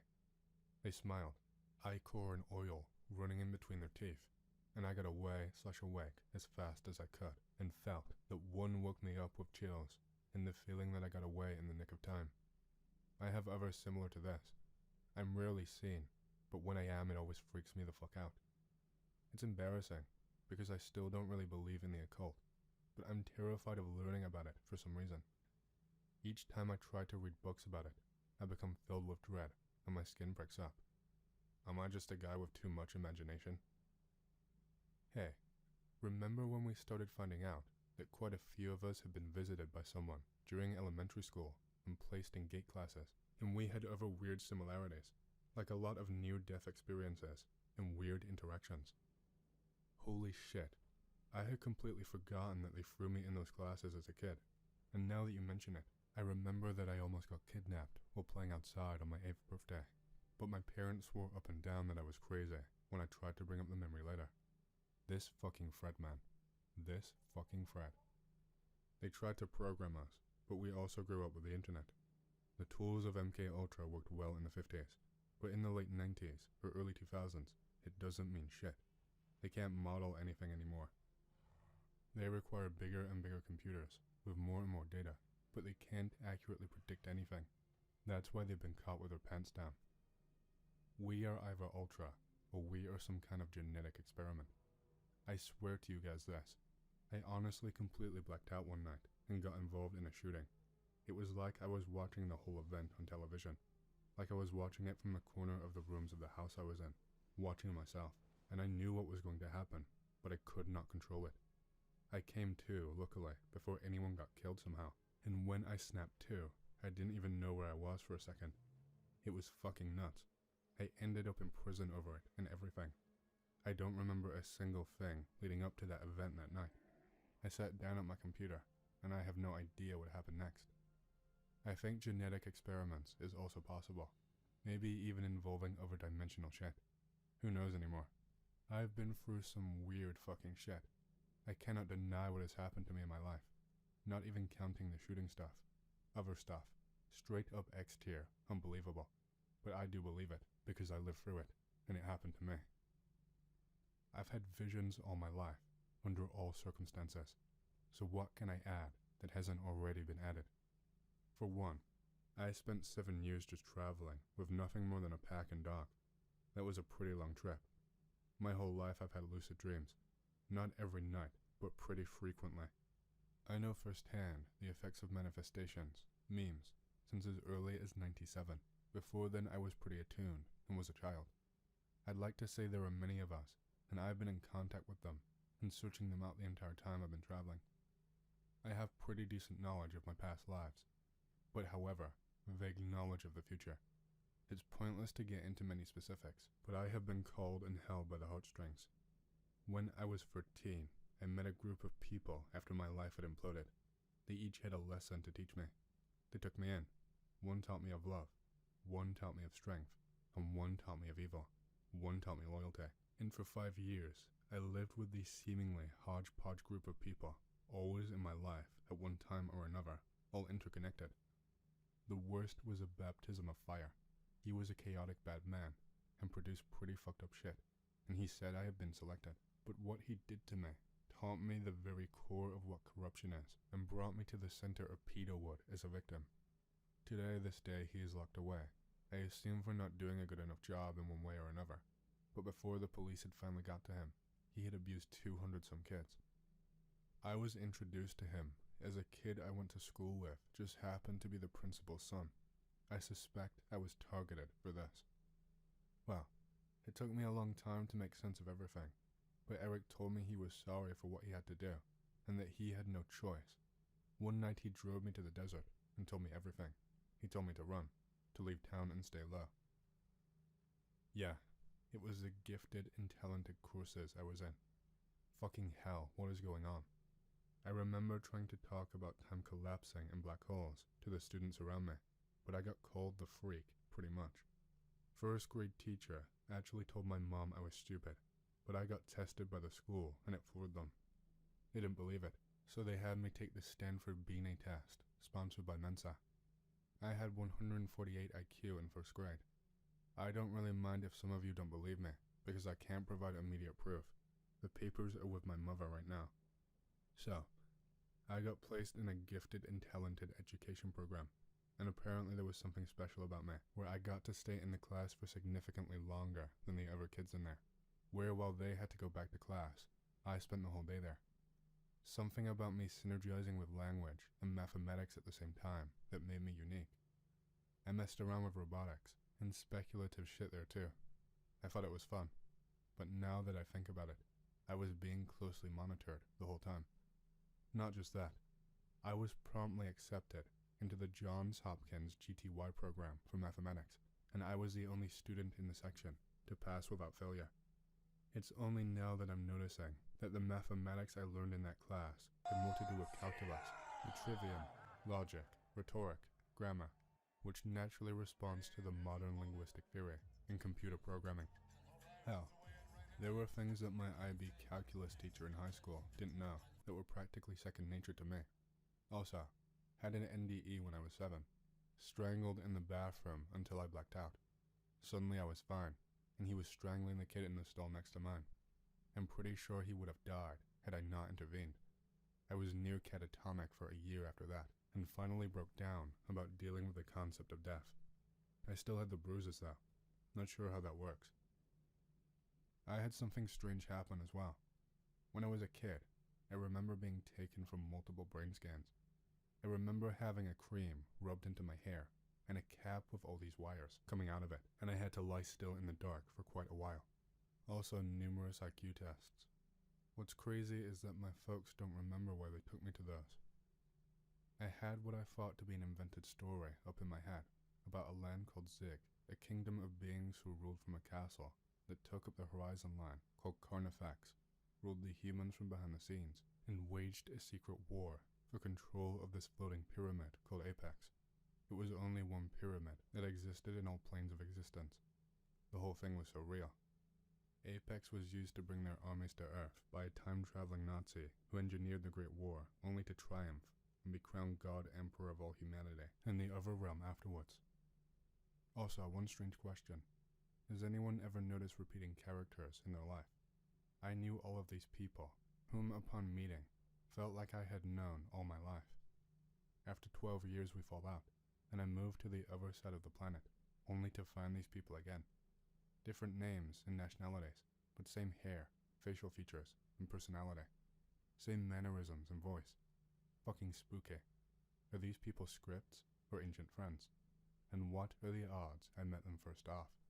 I need help with this riddle. I'm more of a lurker than a poster, but after plowing through this, I feel I must speak up. I had a very intense experience just before Christmas. I took so much wonk that I experienced absolute doubt. I was trapped in a loop in my friend's bedroom, which then melted away into just falling through the infinite. After a while, I accepted this as reality and thought the rest of my life had been a dream. Anyway, that was intense enough, but then I woke up the next morning and experienced absolute certainty, screaming at the top of my voice, knowing that I was him and I'd have to fight Satan. I spat in my friend's face with rage and punched him. I was so whacked out. I realized I was a reawakened god and the task I had before me. Essentially, I realized that all the red pill stuff I'd read was true with absolute certainty, and no one could make me question it anymore. I never realized the existence of normies before either law. I thought everyone was like me. It's faded now to a certain extent, in order to allow me to function in society, I guess. However, things have really fucking changed since then. Even the owner of the shop I frequented since a boy totally understood when I explained everything to him. Well, it didn't stop after the trip. Little things keep falling into place, and it all goes back to a recurring nightmare I used to have as a child. where I'd be the one to set off the end times. Like, I'd push the first domino, and it would all start to end, whilst I felt a horrible fucking feeling. Anyway, the day after that, I met up with a girl who I've liked for ages, but nothing really happened, and it went like a scene in a movie, absolutely perfectly. I didn't know girls ran up to you and wrapped their legs around you, etc. lol. It was just glorious, and we kissed and fell in love. Unfortunately, being the artist I am, I told her that if she cooked me, I'd end her, lol. Then she buggered off to work, but then I bumped into her outside her job, and she blanked me, so I was like, what the fuck? I literally thought I'd just been sat in the pub, imagining the whole thing. But then I texted her, and she said yeah, it did happen, and it was perfect, but you're mad, and I can't be dealing with that. Anyway, lol, supposed to be seeing her again soon, so it's all good. Wish we had been able to have this conversation sooner, and I might have been able to share more knowledge about what I had seen on the other side, but at the moment, all I have is a vague impression. However, shit is gonna kick the fuck off. Same here. Besides messing around with basic robotics, some math work, basic physics, and pretty advanced biology, the gate classes are otherwise a total blank for me too. There was this really weird project that we did that stuck in my mind and has been for years. Basically, me and 4 other students were supposed to make variants of PB&J sandwiches and make enough samples for the next 2 or 3 classes up from us to try it out. The 3 girls in the class predictably made hyper-sweet kinds involving chocolate sauce, marshmallows, strawberry jam, the whole deal. They were almost all the same, besides maybe one type of candy, like one involving Kit Kats, instead of Hershey's Kisses on the side. The only other boy made peanut butter and hot sauce on bagels. Pretty sure I drank almost a quart of milk from eating too many of those. I never had good tolerance for spicy food when I was a kid. But no, I didn't use any of the ingredients. I made these weird fish sandwiches that had by far the lowest rate of other students trying them, but about the 3rd highest rating. The teacher put the data on bar graphs and everything, even using spreadsheets. It had some kind of tartar sauce / relish thing that I spread instead of usual condiments. I basically went against the entire lesson, but the teacher actually encouraged it. There was also the city building thing that she had us do a lot. I usually went for a futuristic sort of style, with a lot of skyways and glass-walled buildings, with park districts, working sectors, and all. The other kids were pretty haphazard though, in their designs. What was the purpose of that bullshit anyway? It all seems so meaningless with no context, at least from what I can remember. I have events, like being observed by large, metallic, blinking, floating orbs that then somehow went behind a cloud and seemed to change into an airplane, then disappear, only for that event to be immediately followed by a state police plane flying directly over the house at treetop level. My stepfather was there for that, so there is a witness for that event, and other stories along those lines.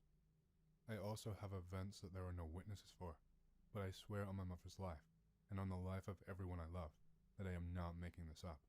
And if these events aren't real, then I'm a schizophrenic. One that also happens to have weird events that have been observed by others though too. Events like laying in bed and getting this weird sensation seeming to take over my entire body. Kinda like my hair was standing on end, or something was about to happen. Almost like something pulsing through my body maybe too. The sensation had happened the previous 2 nights as well, and then I become completely paralyzed. I was awake when this happened. This was not sleep paralysis. I was awake. I was able to move my eyes, and out of the corner of my room, I see this entity come out of a shadow in the corner of my room, and it was the most terrifying thing I had ever seen. I tried to scream. I tried as hard as I could, but I just made some croaking sounds. Next thing I know, I'm waking up in my bed. My smoke detector is going off, and I have this terrible feeling of doom inside of me. I was laying there in bed, too terrified to move. I knew I needed to, because the smoke alarm was going off, but I was too scared to move. Then the detector turned off. Then it turned back on again, each time for a lesser amount of time. I walked around the house, trying to smell smoke, but I never smelled anything. Every time the alarm would go off, I would be filled with dread for some reason. Finally, I went into the living room and saw that I had messages on the answering machine. A ton of people had been trying to get a hold of me because some giant storm had rolled through the previous day, and it had a tornado in it or something, and everyone wanted to make sure I was okay. I had no memory of a storm at all, and the reason for that turned out to be that I just had an entire day of my life taken from me. One entire day unaccounted for. I was too afraid to tell anyone anything about that story for probably over a year. Then last year I watched a documentary about Montauk, and the person on it described the event that had happened to me, with the creature coming out of the shadow too for him, and him being paralyzed in bed. A story I had never shared with a single human being, and I heard the same event that happened to me being described by someone else, and I knew I wasn't crazy. After mentioning that event on here is when I started seeing flying orbs, police airplanes. My friend's house was broken into, but nothing was stolen. My internet started getting really weird. My phone that doesn't even have a cell phone signal, and that I don't keep a SIM card in and only use for music, started trying to access the mic all the time. One time even connecting to the internet, where there was no internet around, and draining the battery like crazy. People started driving by my friend's house in unmarked cars, and talking into radios. We used to ride four-wheelers down this gravel road, and smoke a joint at the cemetery at the end of the road. All of a sudden, we started finding trail cameras back there, and even, I swear to God, saw some guy in army camis that would drive down that dead-end road for no reason all the time. There was an armory in my city there. I remember also being visited by some kind of light beings as a kid that did stuff to me and my mother. I have no idea what. Lots of events with things I guess I would consider ghosts. I've always had this intense sensation right between my eyes and up a little bit. I started experimenting with it, and I can now instantly relieve headaches and certain pains from around my body by visualizing the pain exiting through the spot in my forehead. I know this all sounds insane. I swear to God, I've had events in dreams that turned out to be real. My entire life, I've noticed that when I think about things, they happen. I seem to know exactly what to do when something bad happens. There's no hesitation. I just react. I sometimes know exactly what's going to happen. Exactly what song is about to start playing on the radio. Exactly what is about to be said in a movie I have never seen before. Sometimes I just know something. I don't know why.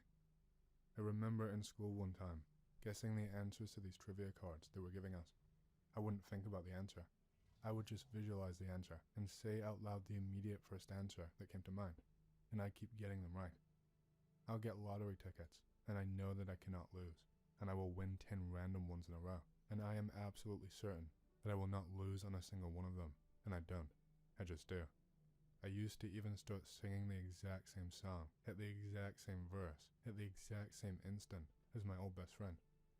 We would just break out in a completely random song, at a completely random moment, and we would be 100% in sync. It was insane. I think some of you guys have noticed some of the same stuff, seeming to know what is going to happen. Maybe even making things happen. Maybe like you were plugged into the cosmic consciousness or something, or like maybe you were an architect of sorts. But that shit is all pretty schizophrenic. But some of it is verifiable by other people, like the floating, glowing orbs, and any time I start feeling completely crazy, and that maybe I'm the victim of a gaslighting experiment, I remember that other people have seen this other shit. My experiences were never as intense as you've described yours, but I know exactly what you mean about the whole gaslighting thing, and having other people around that also witness these things. Something that's really stuck out to me was when this one weird-suited Eastern European group was stalking me and my parents while I was in high school. Even came to my house asking for me on 2 different occasions. We noticed them around town, spraying some kind of liquid into the air above themselves, near electrical boxes, wearing schoolyard backpacks. Thank God my parents covered my ass for me. They're wise to that kind of bullshit. Then I got 1 or 2 phone calls where the answering machine went off after the second ring, and a female mechanical voice started running off this massive line of numbers and letters. My mom verified getting a similar call while I was at school, but there's no record of either. Both my parents and I still get calls from odd numbers that just end with a click when we answer.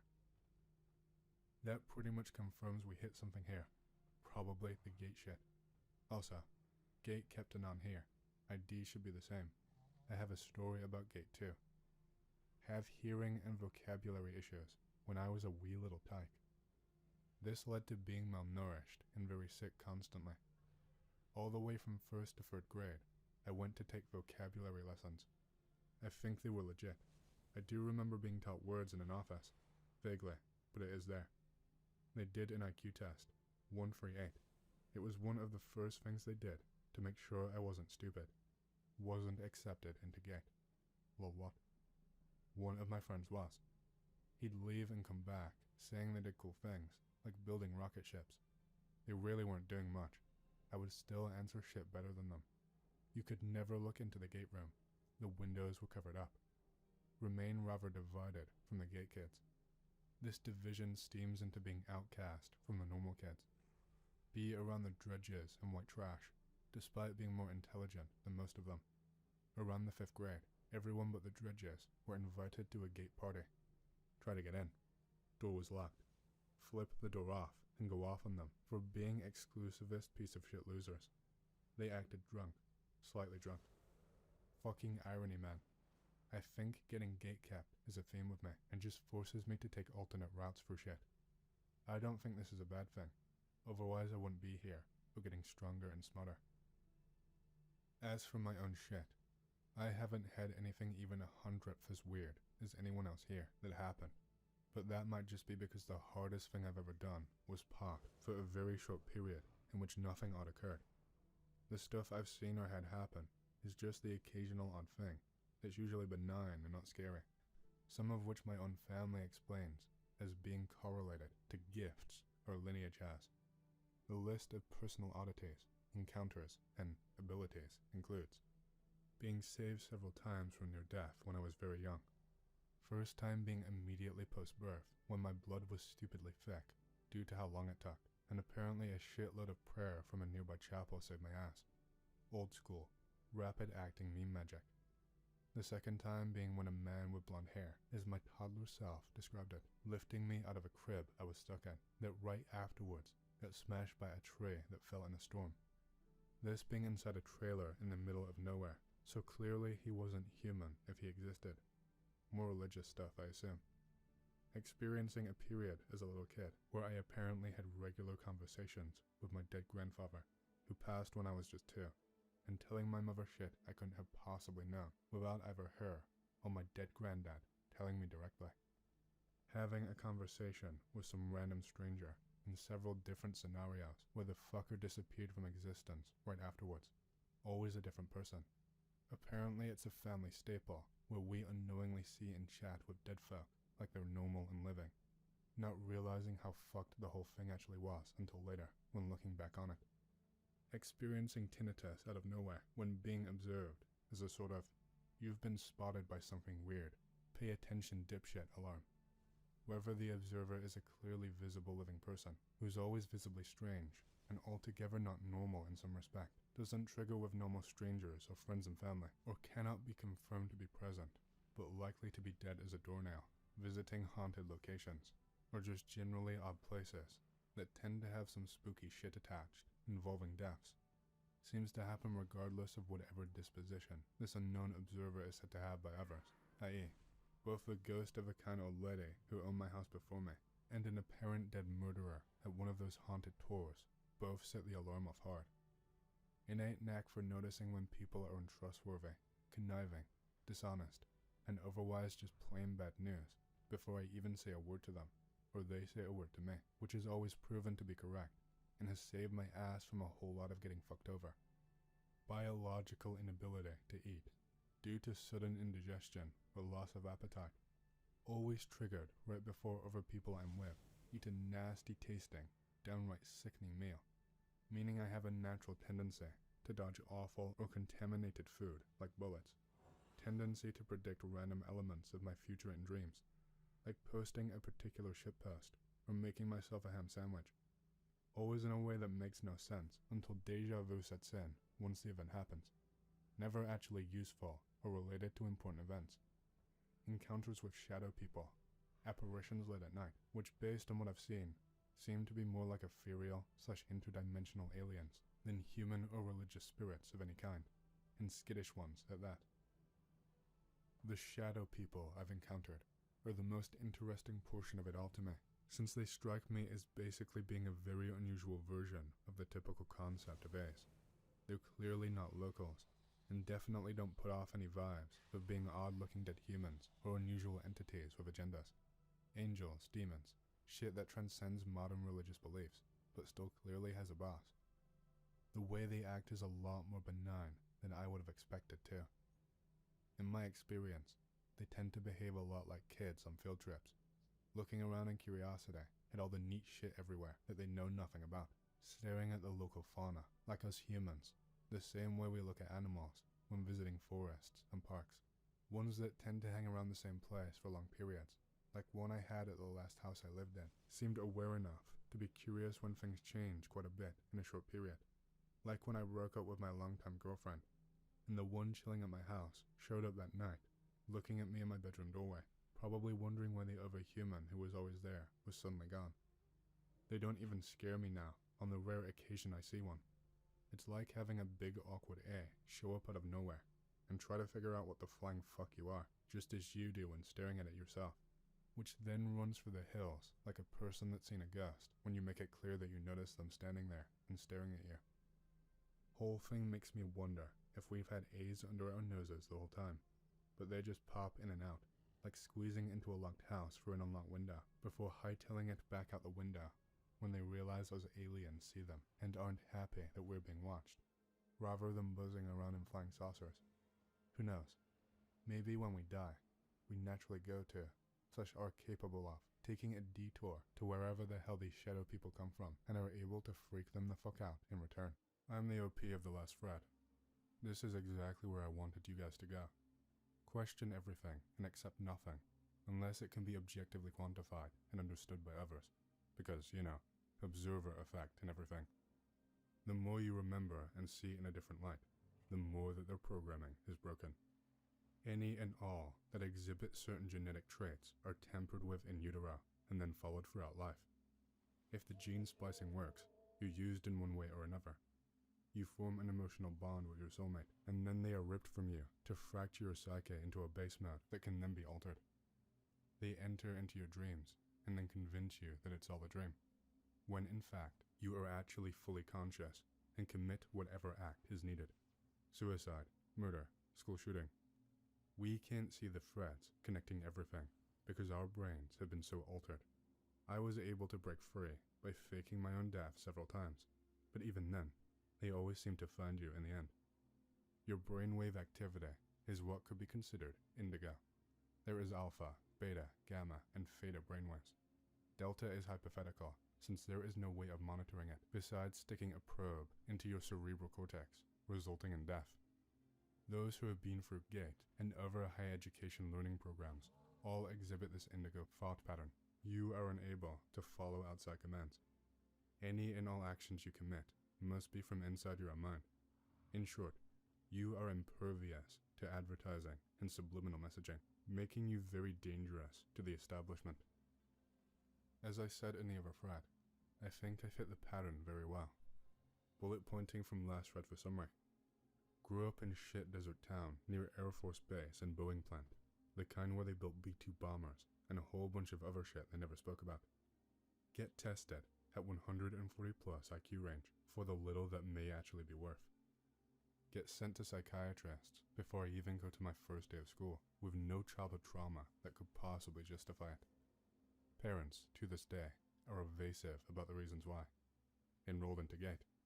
Barely remember anything about the classes, despite having pretty good recollections about the rest of my childhood.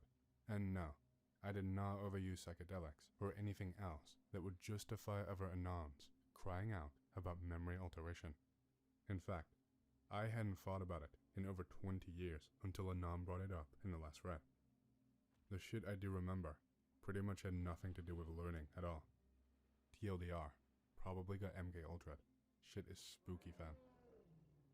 The only question I can remember is the lady who came to give me the test, asking me to mention some memorable event from the 70s.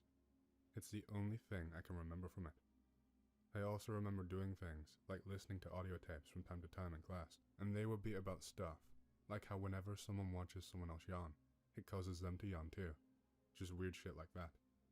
Did anyone else here have a twin at any point in their lives?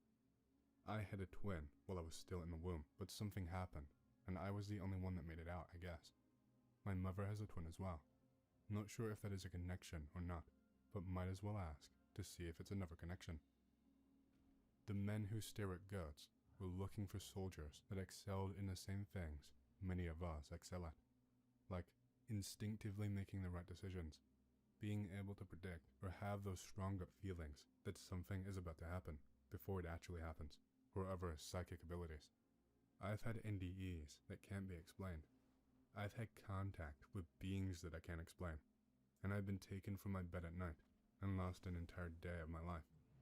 All kinds of crazy stuff has happened to me, and I know I'm just imagining things, like having an entire fucking day of my life just disappear. Waking up with smoke detectors going off after having seen something come out of a fucking shadow to take me the night before. I'm not fucking crazy. All of this is shit I'm too embarrassed to talk about in real life because it's all so far out there and far-fetched, but I know it's real. I know I'm not just imagining this shit. This is all fucking real. Continuing from last thread, I wanted to answer a question before I get into the current topic. Anon asked how I jump realities, so here is the story. I was 17. About a dozen of my friends tripped acid. We all did stuff, and the night was coming to a close as we were all pretty much done tripping. We ended up all sitting in a friend's room. Some people were smoking herb. My friend thought it would be fun to show off some guns, so he passed around a sawed-off shotgun that he had. The shotgun went around the circle of the friends until it got to me. I was the last one. I thought it would be fun to make the hammer click, and I assumed it was unloaded since it had already been totally passed around the room. Never do this. So I cocked the hammer and aimed it at the guy to my left and pulled the trigger. The fucking thing went off. Boom. The jolt of it and the loud sound made my eyes shut reflexively. I knew what I did, but I could not accept it. So in the darkness, I sent out feelers, like little strings in what felt like 3 or maybe 4 dimensions, looking for some possible reality where what I just did not happen. Finally, I hit on something. It felt up and to the left, but far away, so I grabbed onto it and refused to let go. The feeling was like holding onto an inner tube being pulled behind a boat. It was pulling me and almost making me lose my grip, but I would not let go. Finally, the moving sensation stopped, so I opened my eyes. My shot friend was feeling his chest in a panic. The echo of the gunshot was still reverberating in the room, but in this new reality, the shotgun had merely hit a stolen stop sign that was sitting beside the couch, making a loud bang noise. Everyone laughed nervously, and the friend who owned the gun said, "Haha, that was scary, but luckily the gun was unloaded." He opened it up, and sure enough, there were 2 12-gauge shells in it. Then everyone got really nervous, and he put the gun away. That's how it happened. It was mainly done with willpower and intuition, but I do the feelers into possible realities trick as often as I need to, when the need arises. I just usually don't pull myself into new realities. I don't think I could do it if death wasn't on the line, because it introduces an element of disbelief, and you don't know you can't do it. I'll outline my story for data. Born free premature, common trend, in the northwest US. X weeks in an incubator, removed from parents, but I think that's a coincidence, and not evidence of bioengineering / whatever. House less than 2 miles from smaller size Air Force Base. Unrelated, train station 5 miles away, considered MK Ultra transport site. Went to school in southeast US. Recommended by teachers to be tested for gifted program. Was tested. Remember IQ pattern, recognition tests, geometric patterns, and sequences. Had option to skip grades, but I didn't want to be a social outcast or whatever. Lol, if only I knew. In our area, the kids were bused 1 day out of the week to another school. As a child, I had at least 2 events of EEG scanning on my brain, supposedly to detect a seizure, but I've never had a seizure. Special speech therapy classes for a month or so, but did have unrelated physical cause for that. Classes in elementary were very loose. I remember we would have a theme each year like Ancient Egypt, where the projects were very open-ended. In middle school, where it was a 50M class, we basically did nothing, complete free period. If there is evidence of underlying motive, like another flavor or prototype of Common Core, etc., I think the most logical explanation is more psychological than physical biology tampering. None of us are superheroes with telekinesis. It seems like most of the coursework is there to produce and examine lateral thinking and agency, with some weird stuff. If the gene splicing works, you're used in one way or another. Damn son, that happened to me. I found a soulmate back in high school. I took care of the family when her dad died, and after 3 years, she was ripped away, which destroyed me for years. However, I'm not the type that can be controlled, so it was a waste of their effort. I was in GATE, back when it was called GT, old guy here. I started in 2nd grade, which would have been 1988, I believe. I tested 145 IQ and was reading at the level of a 30-year-old when I was 6, aka I could read and understand basically anything printed. For me, GT was great. I loved my teacher. Best teacher I've ever had. We got to spend 1 day a week in a college-style learning setting in our own wing of the school, and the rooms were huge compared to normal classrooms. We got to choose our own learning modules about science, math, history, writing, etc., and learn at our own pace. However, looking back on it, there were some weird things. Every year, we would test on the psychic flip cards with the 5 shapes. I was never better than random on those, but one girl was consistently quite good, and another was consistently slightly better than average. Another thing was doing the mind game about you're trapped in a bunker with 30 people, but only 20 people can stay inside. Who gets sent out to die and why? A fun game, but odd for a 2nd grader to be tested on, deciding who lives and dies. It's not whether or not you can be controlled, it's only how long it takes to control you. After a few months of dream torture, you would accept what they had to say to you, or you would break into hundreds of personalities. That is how human children cope with physiological trauma. I don't know you, so I can't say for sure if you ever had any occurrences that were bizarre, but stick around. I'm sure that this thread is going to get more interesting. The SEPS thing has nothing to do with being separated from someone you love. Like I said in my post, it's just a place to go while you wait to get discharged.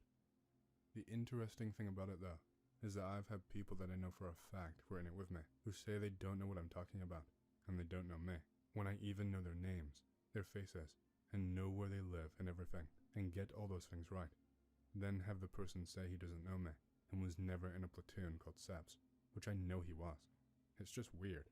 That's why I brought it up. Not trying to connect it to losing someone I love. The weird connections for it for me, are that I was in it way longer than everyone else.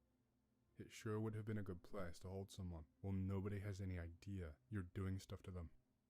We would always be called for working parties and shit, which means Marines missing from the squad bay throughout the day and doing various tasks was a normal occurrence that no one would think twice about.